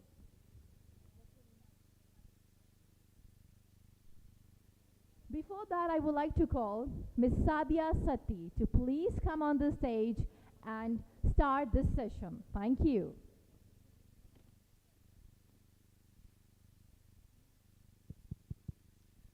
Hello, how are we doing today? Assalamu alaikum. No energy? Did we not have chai? Come on. I'm going to try this again. Assalamu alaikum, everybody.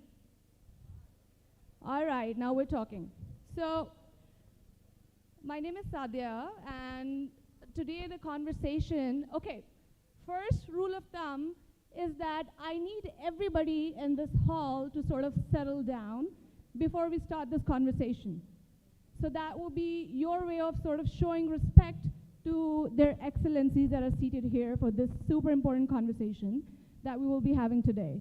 So people at the back, in the middle, I need everybody to first please settle down. Ladies at the back. Ladies at the back, please. Okay.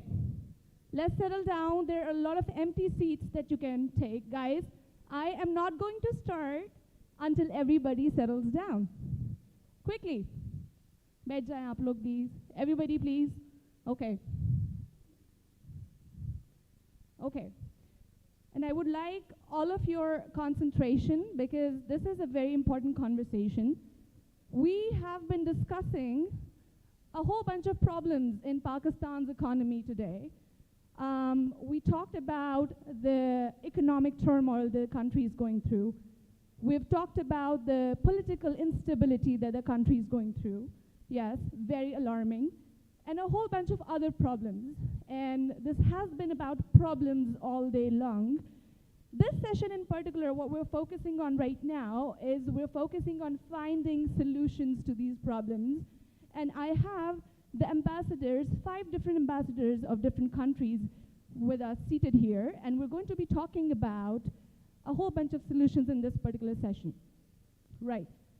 So, very quickly, if I tell you the theme of this session, it's going to be distributed in 2 sections. The first section, where I go to their excellencies and I talk to them about, the bilateral relationship of their countries with Pakistan, right? Where it stands at present, and what are the possible future directions that these countries are thinking in terms of their bilateral relationship between Pakistan and their countries. Once we speak about that, the second session, or the second portion of this session would comprise of talking about investment opportunities or foreign direct investment into Pakistan in these testing times. So I would now like to begin the conversation with Your Excellency. You have joined us here, thank you so much. And my question to you would be, sir, can you access the mic? Okay. So, Mr. Su, the relationship between Korea and Pakistan has been ongoing since 1983. And Korea is one of those countries where the total trade volume between Pakistan and Korea is around $1.6 billion, which is one of the biggest, you could say, trade volume amongst any of the countries that we do trading with. And we've always, enjoyed a mutually respectful relationship with Korea, where we value one another, and it has been really great.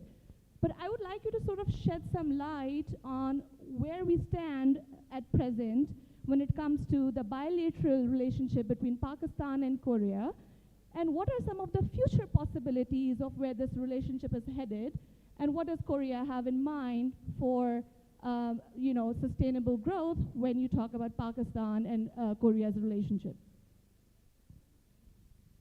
First of all, thank you for inviting me to this very important conference gathering to discuss about that bilateral economic relation between my country and Pakistan and other countries and Pakistan. So I guess that today's conference is a very good opportunity to think about that what the Pakistani businessmen and the Korean businessmen and other countries can do together to make this economy prosperous.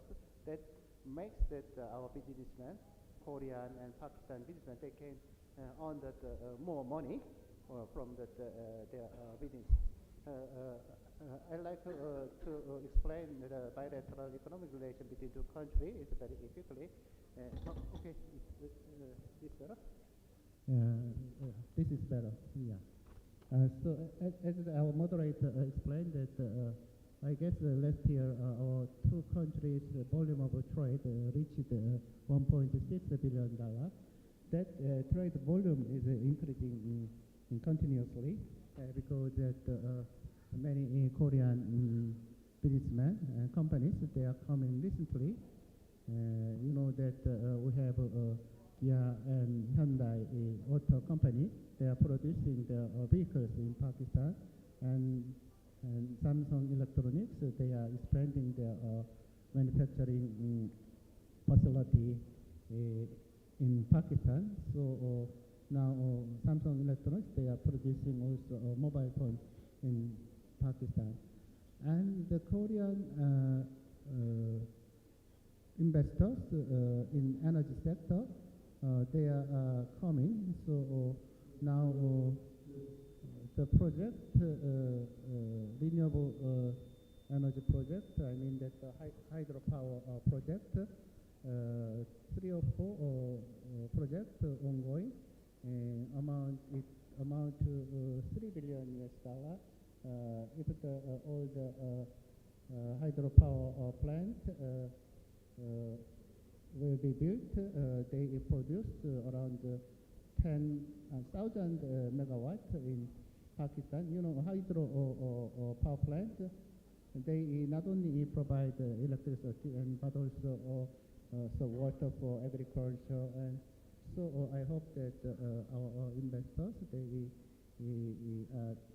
continue to do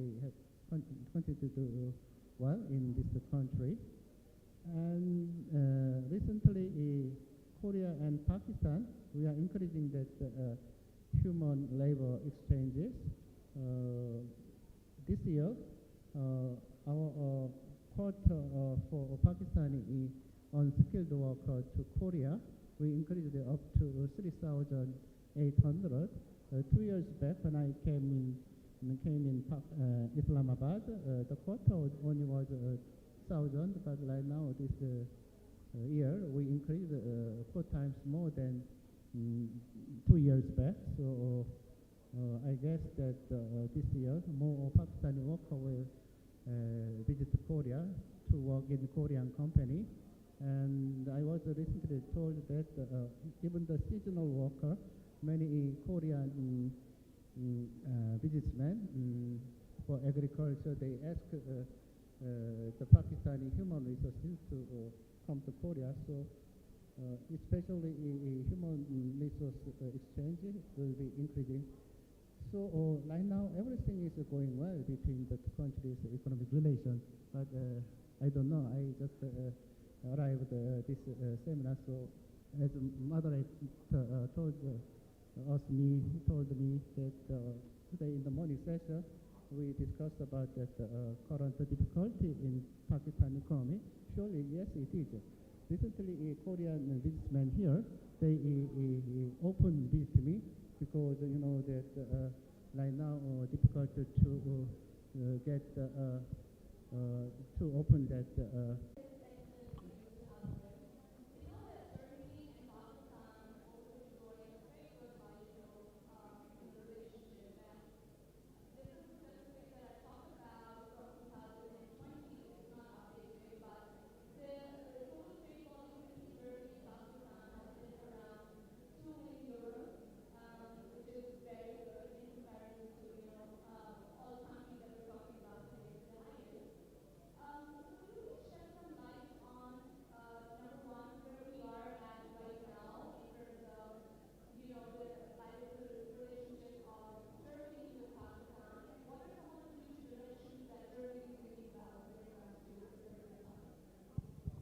Yeah, thank you very much. Thank you very much for having me. And indeed, as you already mentioned, the bilateral exchange in terms of trade figures is about 3.4 billion now.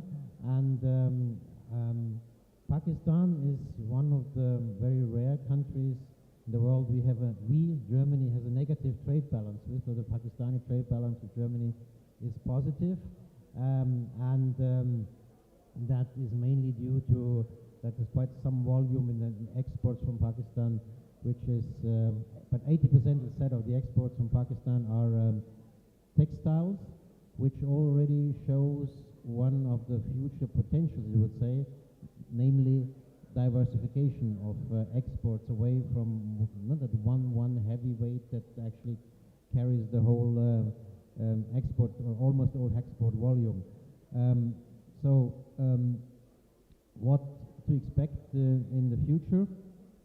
I think there are a few things that are going on. We have signed some time ago a partnership for against climate change and renewable energy, which is now being filled with projects and with life and projects set up.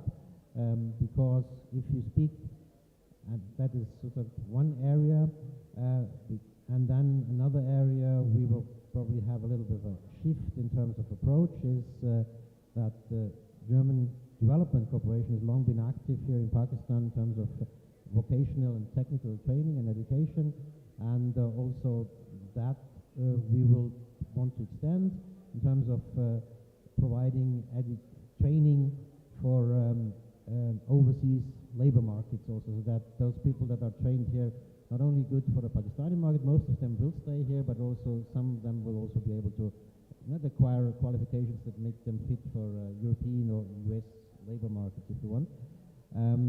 Another thing is where we see the potential, coming back to renewable energy, where Pakistan could play a much bigger role, is the production of green hydrogen, just to mention one of the things, because green hydrogen will be the fuel of the green industry in the future. And there, of course, all Germany will have the need of importing green hydrogen, because we can produce some of that ourselves, but never enough for the needs of a green and sustainable industry will have. So there are first projects going on with German participation, and I think that is also one of the areas where we would from our side see big potential for the future. And again, for potential, I think we will take more on the second round. Okay, thank you very much.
Thank you so much. First of all, thank you for the invitation. I'm very happy to be here and to share the stage with such distinguished guests and colleagues. Let me start my answer to your question with an ancient Greek wisdom that you can never step twice into the same river. I immediately realized how true it is when I came back to Pakistan as a second-time ambassador after more than 12 years. So Pakistan I found here after 12 years was completely different from Pakistan I left behind 12 years ago. Well, a new generation of people grew up with new mindset, with fresh ideas. Of course, with very widespread use of social media. So I saw Pakistan has already turned around. The question today, if we can turn Pakistan around. Pakistan has turned around quite a few times already during the last 75 years. Anyway, yes, one of the main activities of our being here as embassy is to enhance trade investment. Of course, we are not as rich as South Korea. We are far not as rich as Germany. So nobody should expect from us such massive investment. But we have already a success story which other countries do not have. We have a success story of investment. Hungary has invested a lot, not into the tourism, not into IT sector, as you asked me. Hungary invested a lot into the education of young Pakistanis. I am very proud to inform the audience here that the Hungarian government has decided to increase the number of state-funded scholarships for young Pakistanis from 200 to 400. So at the moment, 2.5% of all foreign students in Hungary are from Pakistan. Quite a few of them are studying IT, and quite a few of them are studying hospitality. So when you ask me what we would like to do for the enhancement of the tourist and hospitality sector in this country, we should start from scratch, from the very beginning, from the education. And yes, and we hope that after finishing their studies in Hungary, these young, gifted, talented students, they can come back and they can work in these sectors. So that, well, of course, talking about investment, let me turn back to this issue. We are here for more than 20 years now in this country. The Hungarian oil and gas company, the MOL, has invested hundreds of millions of dollars into the oil and gas industry of Pakistan. So we are here. We were expected a kind of flagship role from the MOL, but unfortunately they were not followed by others. Why? Because what we are missing is a bilateral investment treaty between Hungary and Pakistan, which is a crucial document. We have started the discussion on bilateral investment treaty last year, and we are expecting to finish this year. So basically, to invest, first of all, you need security. I'm not speaking about physical security. I'm talking about legal security. So you need legal guarantees that your investment is safe. That is number one.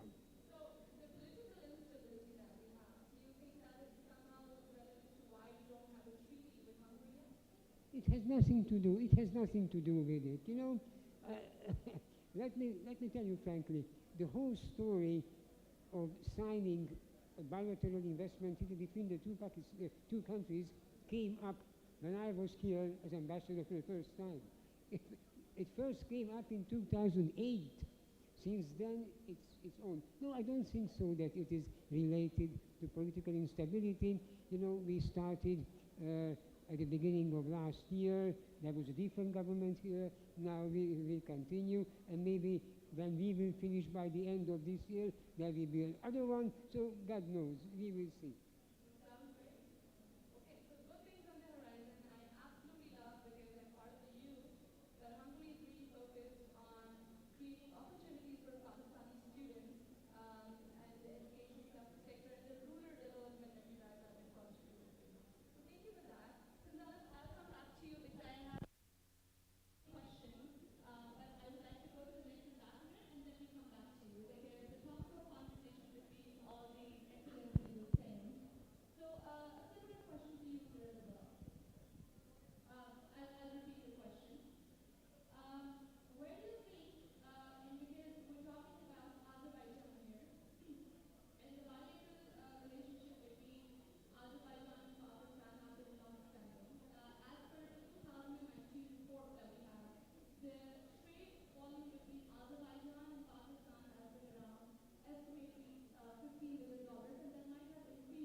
First of all, thank you very much inviting me today here.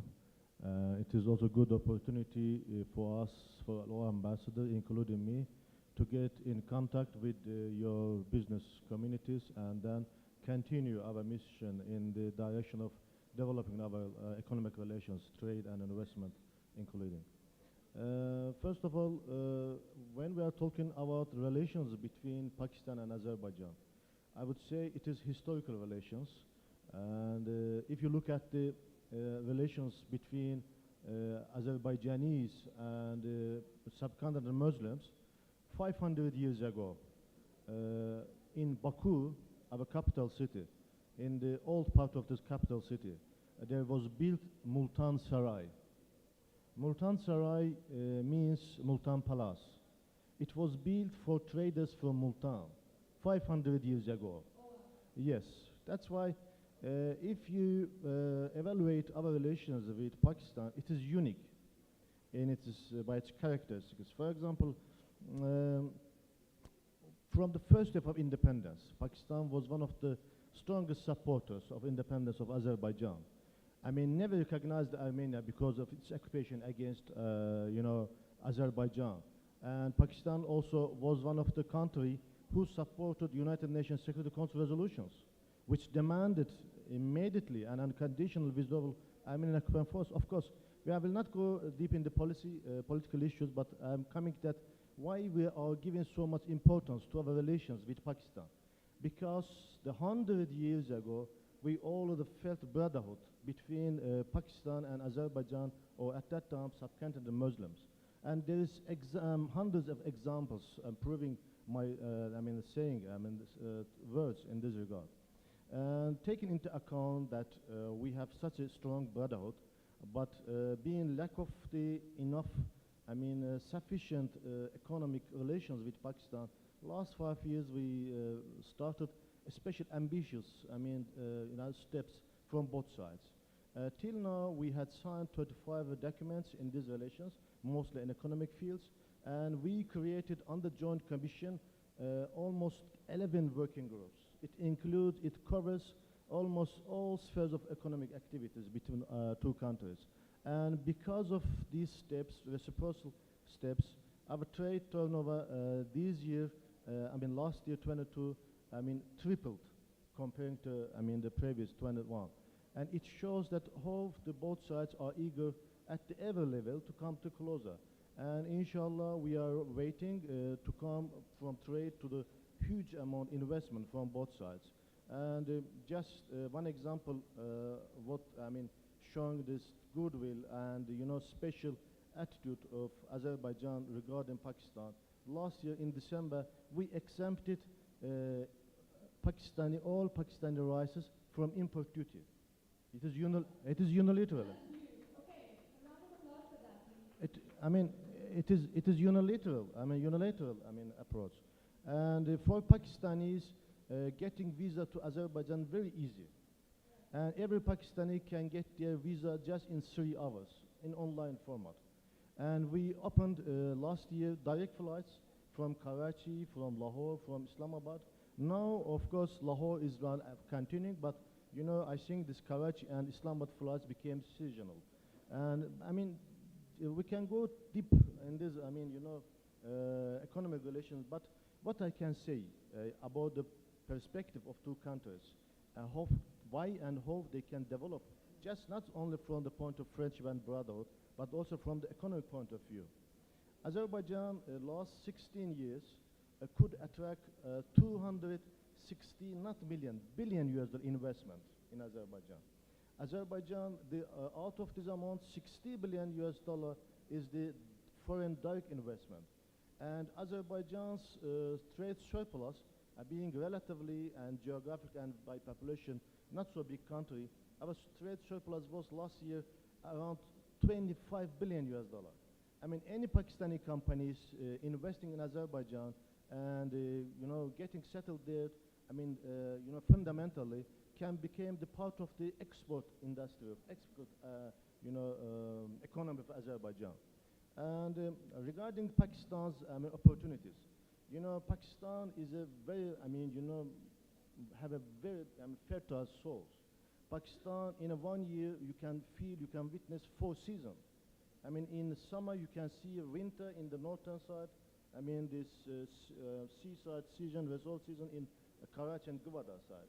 I mean, I just, with my family, traveled from Islamabad to Karachi by car, and I saw the beauty, all this, I mean, regarding the security, sometimes it is exaggerated, I think.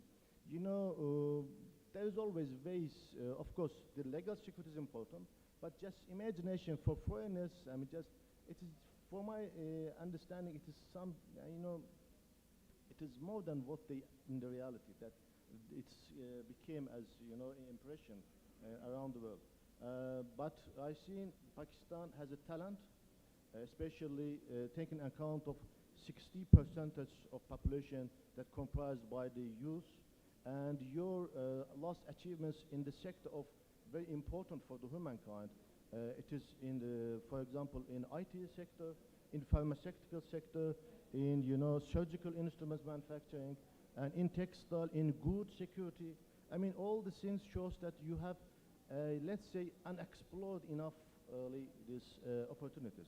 That's why we are looking for Pakistan's future very bright, and we say in, when I talk to my brothers and sisters and friends in Pakistan, we are saying, as we proven with our partners, trade partners around the world, including Turkey, neighbor countries, European countries, both sides, because of trade and because of the economic cooperation, both sides became in win-win situation and became the stronger. That's why we are saying, together with Pakistan, both Azerbaijan and Pakistan will be stronger. That's our main idea, politically, expressed idea, but having a really proven economic base. Thank you very much. Just in brief.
Thank you. When I saw the theme of today's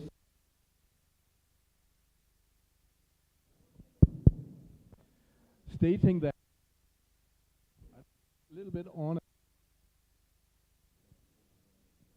Is we on? Yeah, okay, we try now. So the theme of today, when I read it, was bilateral relations, growth and investment opportunities in a testing time. It gave me a lot of thoughts, and I think I can extract two facts from this title. One is about our bilateral relationships. And Denmark and Pakistan, we definitely have a very, very strong bilateral relationship.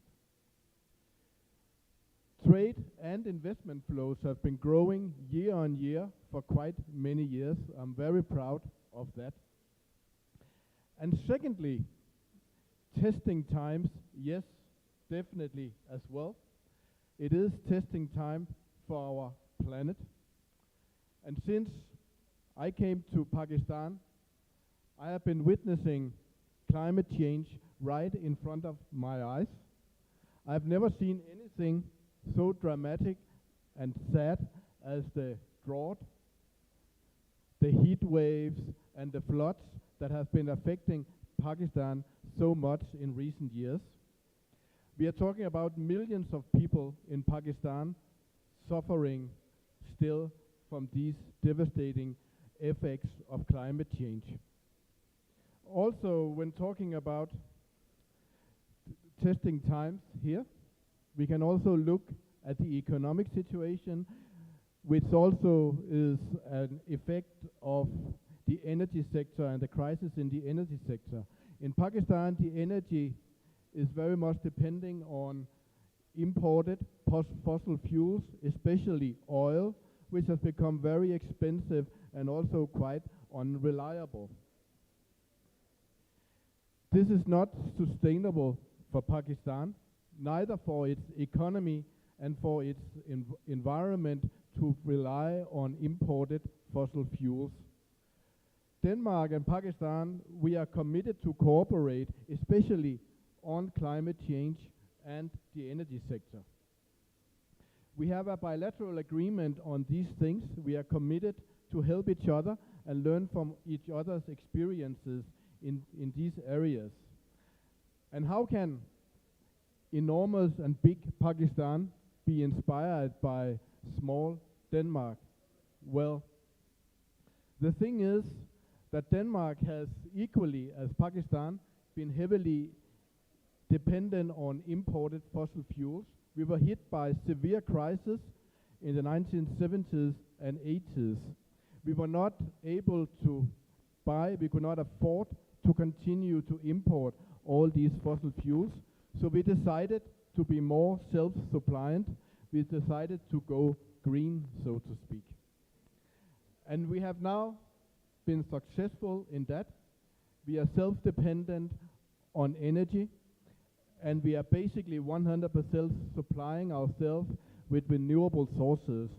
So it shows it is possible, and in that way it also shows that it is possible for Pakistan to go green, even though it is very difficult.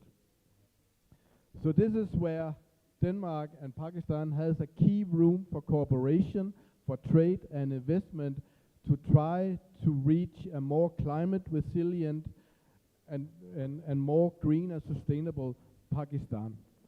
So being here together with you, with so many company leaders and CEOs in the room, my message to you is quite clear. Try to be leaders in the green transformation of Pakistan. Try to learn from other countries who have been in a similar situation as you. Try to be role models for a greener and more sustainable Pakistan. And I can, you can rely on Denmark, and we will be happy to support and trade with green solutions as well. Thank you.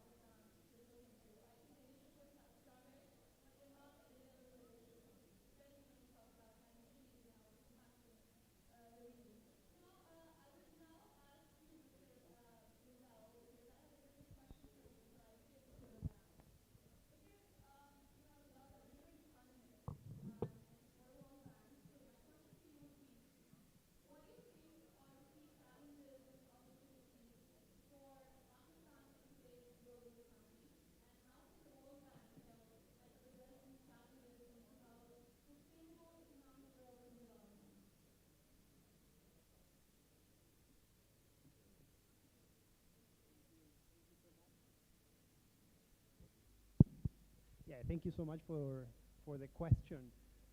So perhaps to identify what are the challenges and opportunities the global economy presents for a country like Pakistan, I would like to refer back to the speech that the Minister of Planning just made a few minutes.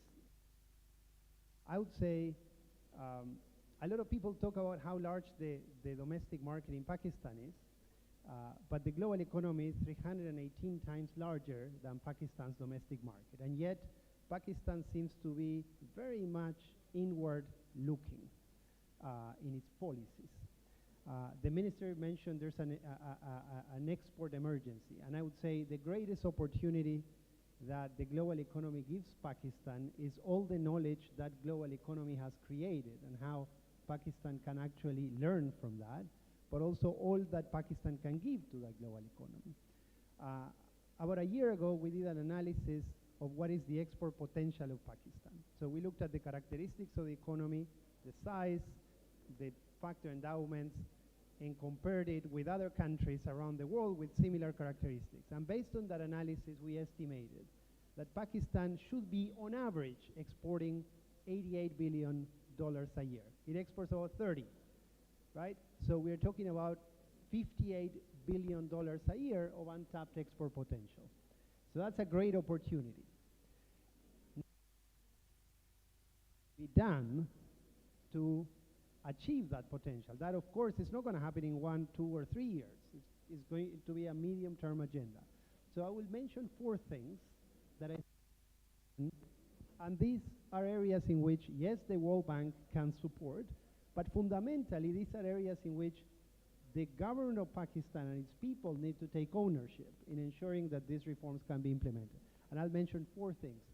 The first one, for an export surge, for achieving that $8 billion of export potential, is having a market-driven exchange rate.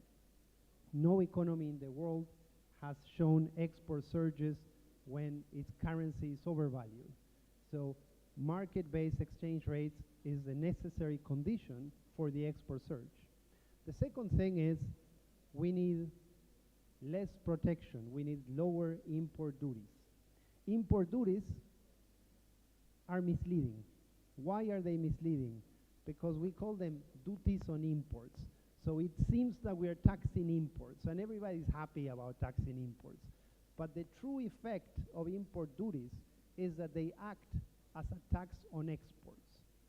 Why do they act as a tax on exports? Because import duties increase the profitability that firms face when they choose to sell in the domestic market.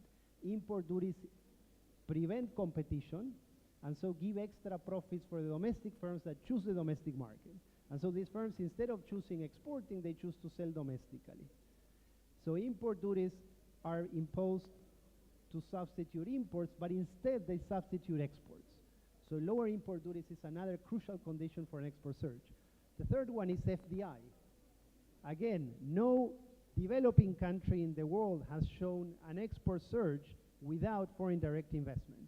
And Pakistan here has another big opportunity. We estimate 2.8 billion of inflows a year of FDI untapped. So FDI is also necessary. You can see the example of Vietnam, the example of Poland, the example of so many countries that have shown export surges. And the last thing I wanted to mention is credit. Credit is crucial if exporters are going to grow, if they are going to tap into more opportunities. They will need to expand, and for that they will need credit. And for credit to be available, we can talk about subsidies and all of those things, but actually the fundamental point is we need a smaller fiscal deficit, because the government is the main borrower in the banking system. And so if the government is the main borrower, there is less credit available for the private sector. So these 4 things, a market-driven exchange rate, lower import duties, more FDI, and more credit, are crucial elements to tap into the opportunities that global markets offer to Pakistan. This is an agenda in which, yes, the World Bank can help, but fundamentally it's Pakistan that needs to help itself. Thank you.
Thank you, Sadia Sati, who's the Vice Country Manager of Darvis.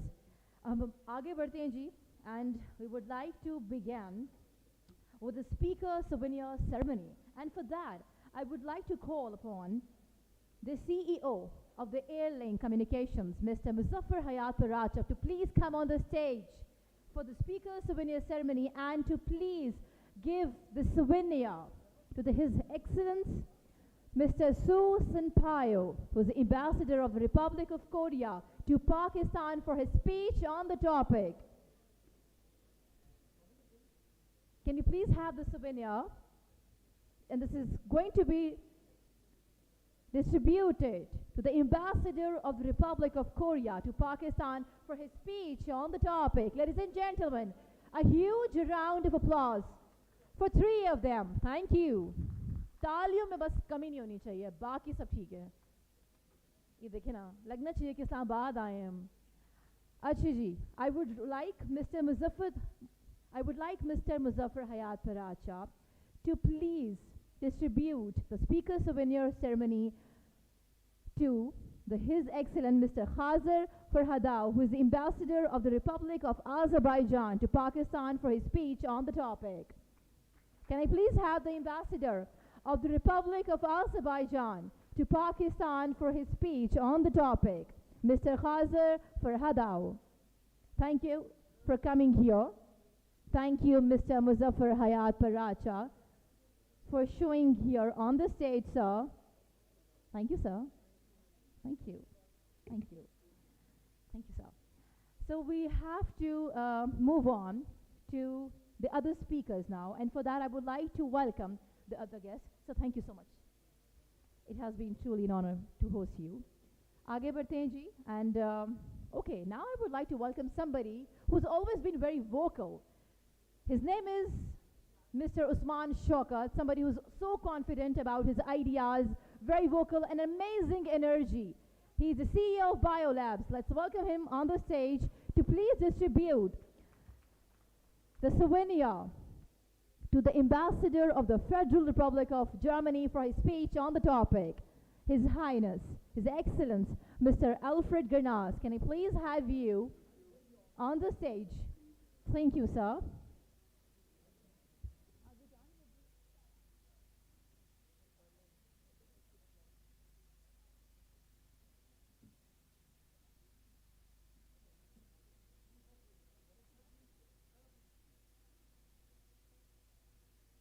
Now I would like Mr. Usman Shaukat. Thank you, sir. Thank you. Now I would like Mr. Usman Shaukat to please.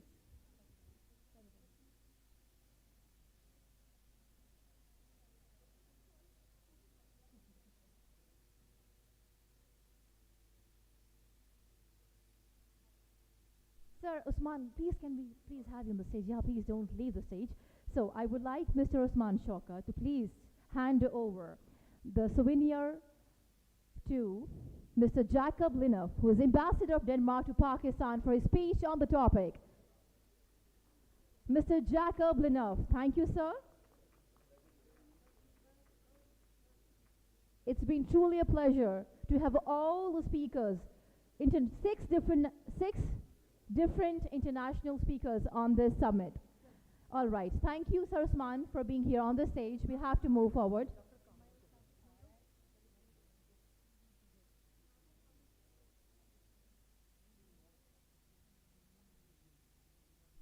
So I'll just hand over this mic to Ms. Nazia. Thank you. Now I would be requesting Mr. Jamil Mayo to come on the stage and hand over the thanks souvenir to Ambassador of Hungary. And where are the claps?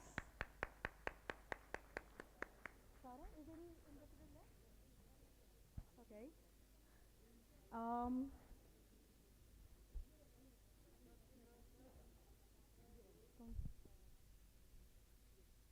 Now, Mr. Jamil Mayo, you stay on the stage and hand over the award to Mr. Gonzalo J. Varela, Senior Economist in the Microeconomics, Trade and Investment Global Practice of the World Bank, for his speech. Thank you, World Bank. I hope you like the show. Like 20 ambassadors and 200 plus head count of CEOs and ministers as well. I hope you loved it. You liked it. Thank you for speaking up too. So, okay, so we are waiting for the award, okay, or we are waiting for the book. So here is the book. Have a look at the top entrepreneurs of Pakistan. Claps, please. Now we have to start the book distribution. Yes. Now, one by one, all the group photo, all the ambassadors, please come for the group photo. Mayosab, you stay for the group photo, okay? And by the way, there is invitation to all the ambassadors from AirLink to have a lunch with AirLink and the team in Muzaffar Paracha. So, all ambassadors, we are requesting you to have lunch with Mr. Muzaffar Paracha. And please, Paracha, Sahab, come on stage. So there is this invitation because he wants to talk about trade, he wants to talk about imports and exports, and he wants to celebrate this small ceremony.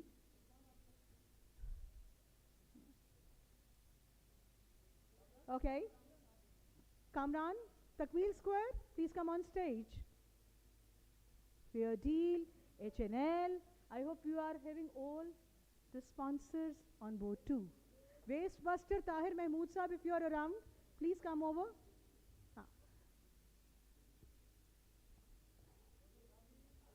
I hope I can't see Lenovo. So please smile. Yes, Tahir Saab, thank you for joining us on stage. Okay, thank you.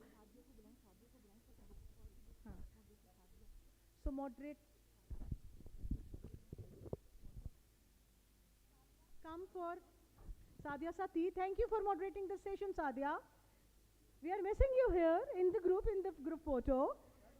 Okay, now only ambassadors will stay to distribute the books to our CEOs who have been featured in our book, 100 Performing CEOs and Companies of Pakistan. I request all the ambassadors to stay on stage to present the book to our CEOs. All the ambassadors, please stay on stage.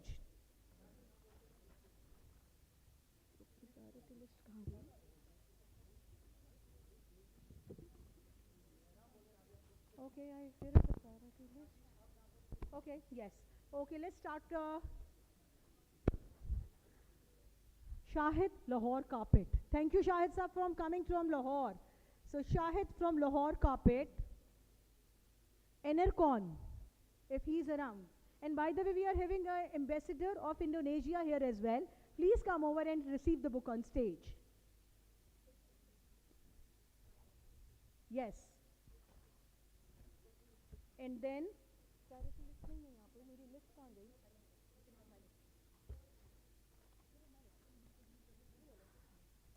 Usman Shaukat Biolab, please come and take the book.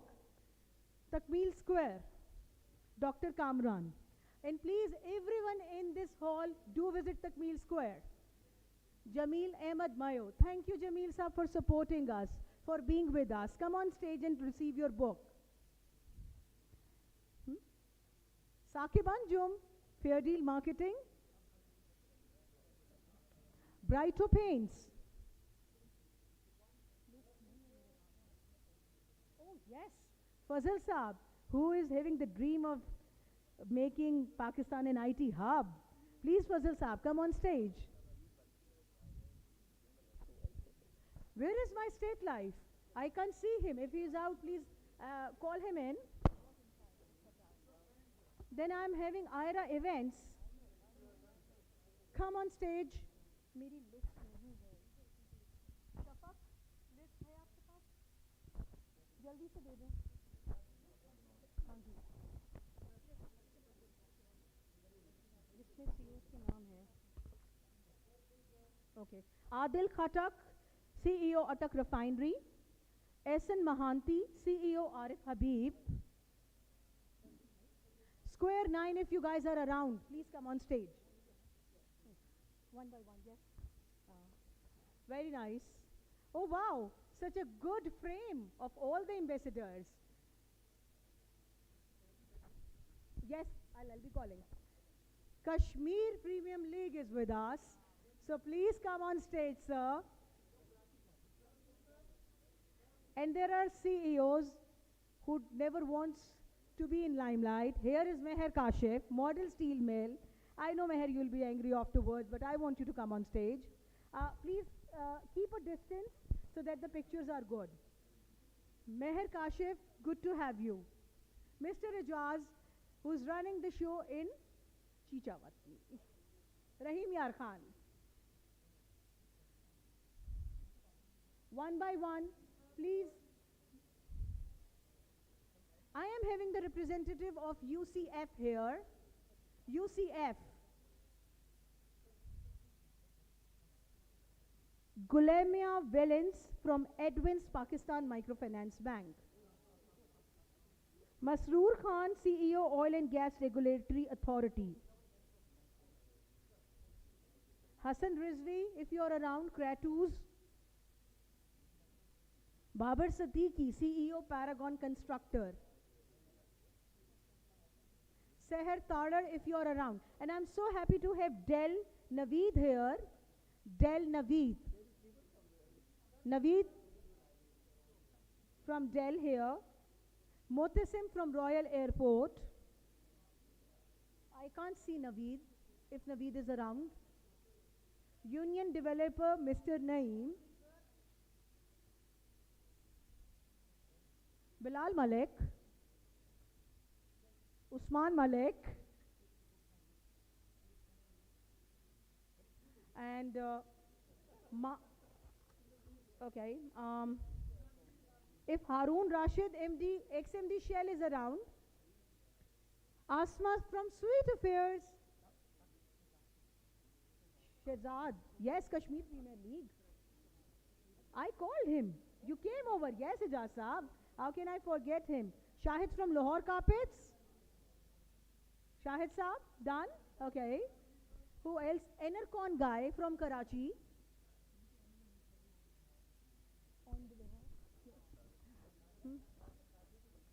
Sadia? Yes, Sadia. And then I would like to call Maruk from Haryali Market. Yo, this is the set of all the women who are doing wonders in their own field. And then Shumaila, who's a designer. State Life is outside. Please call him in. Bilal, Anwar.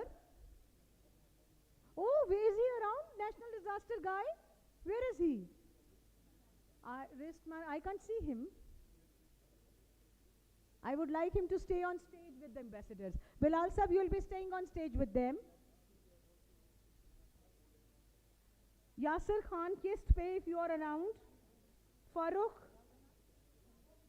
Amir Khan, CEO Ericsson. Amir, I'm looking forward to have you since morning. Amir Khan, CEO Ericsson. Hassan Farid from Park Steel.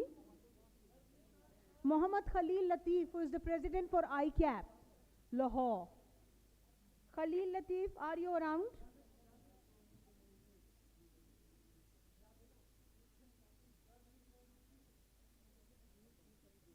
Huh? Is he here? Sheikh Makbul Saab? Makdum Hussain. Okay. You are from? Have you taken the book? You are from? Oh, yes. Ijaz sir, second passport is here. Okay. Second passport will be staying with the group. Usman Malik, please kindly move on so that we can, yes. Yes, please. Shumaila, CEO, Samar Haria, please. Ijaz sir, no, Ijaz sir, yes, okay. Few books, please. Few more books. Okay. Let him leave. Okay. No problem. One by one. Anyone, if I'm missing, can you please?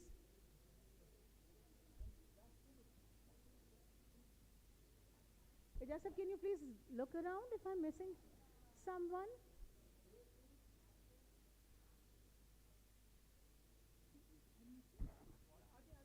Okay, come up. Thank you for saying this. Okay. Noor, come over.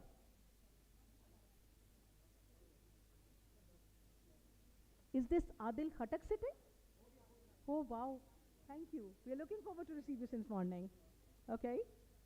Harun Rashid MD Shell. Second passport guy, please come and stay on stage with us. Umar, come on stage with us. Babar Sattar, yes. But second passport guy, where are you? Anjum. Okay. Anjum Hamid from CEO, Anjum Hamid Law Firm. Where is the second passport guy? Can you wave me? Okay. I want a book. Ijaz sab. I want a book for myself by them.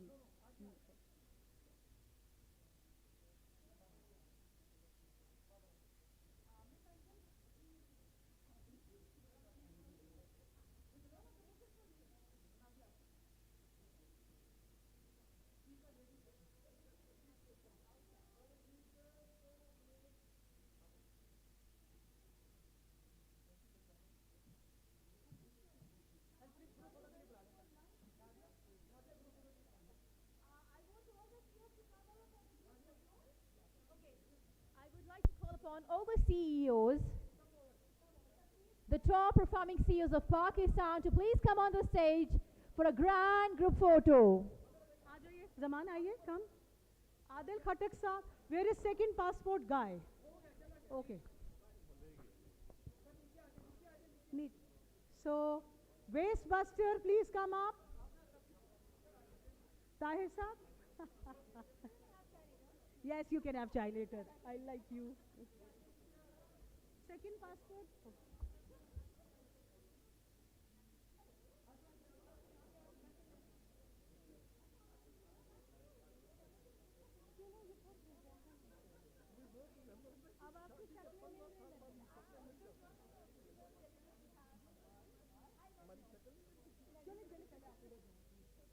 Ijaz Muzaffar is here. Please take him.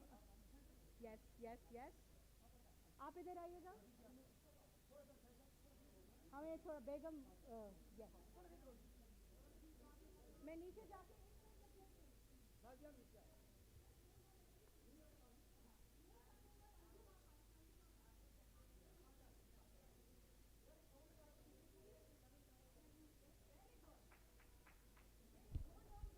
Can we please play a nice music in the background maybe to give it a more grand impact?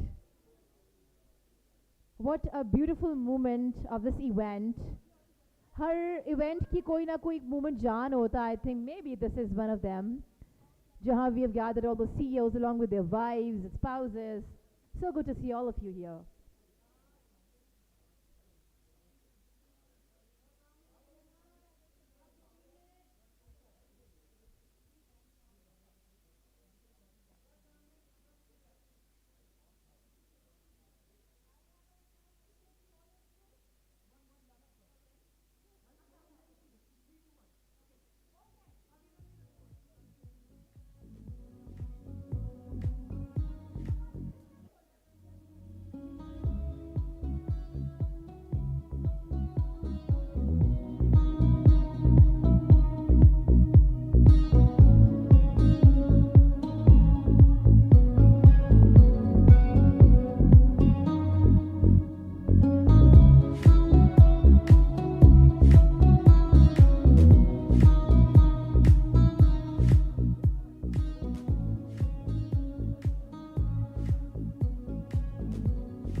अब बहुत देर हो गई है.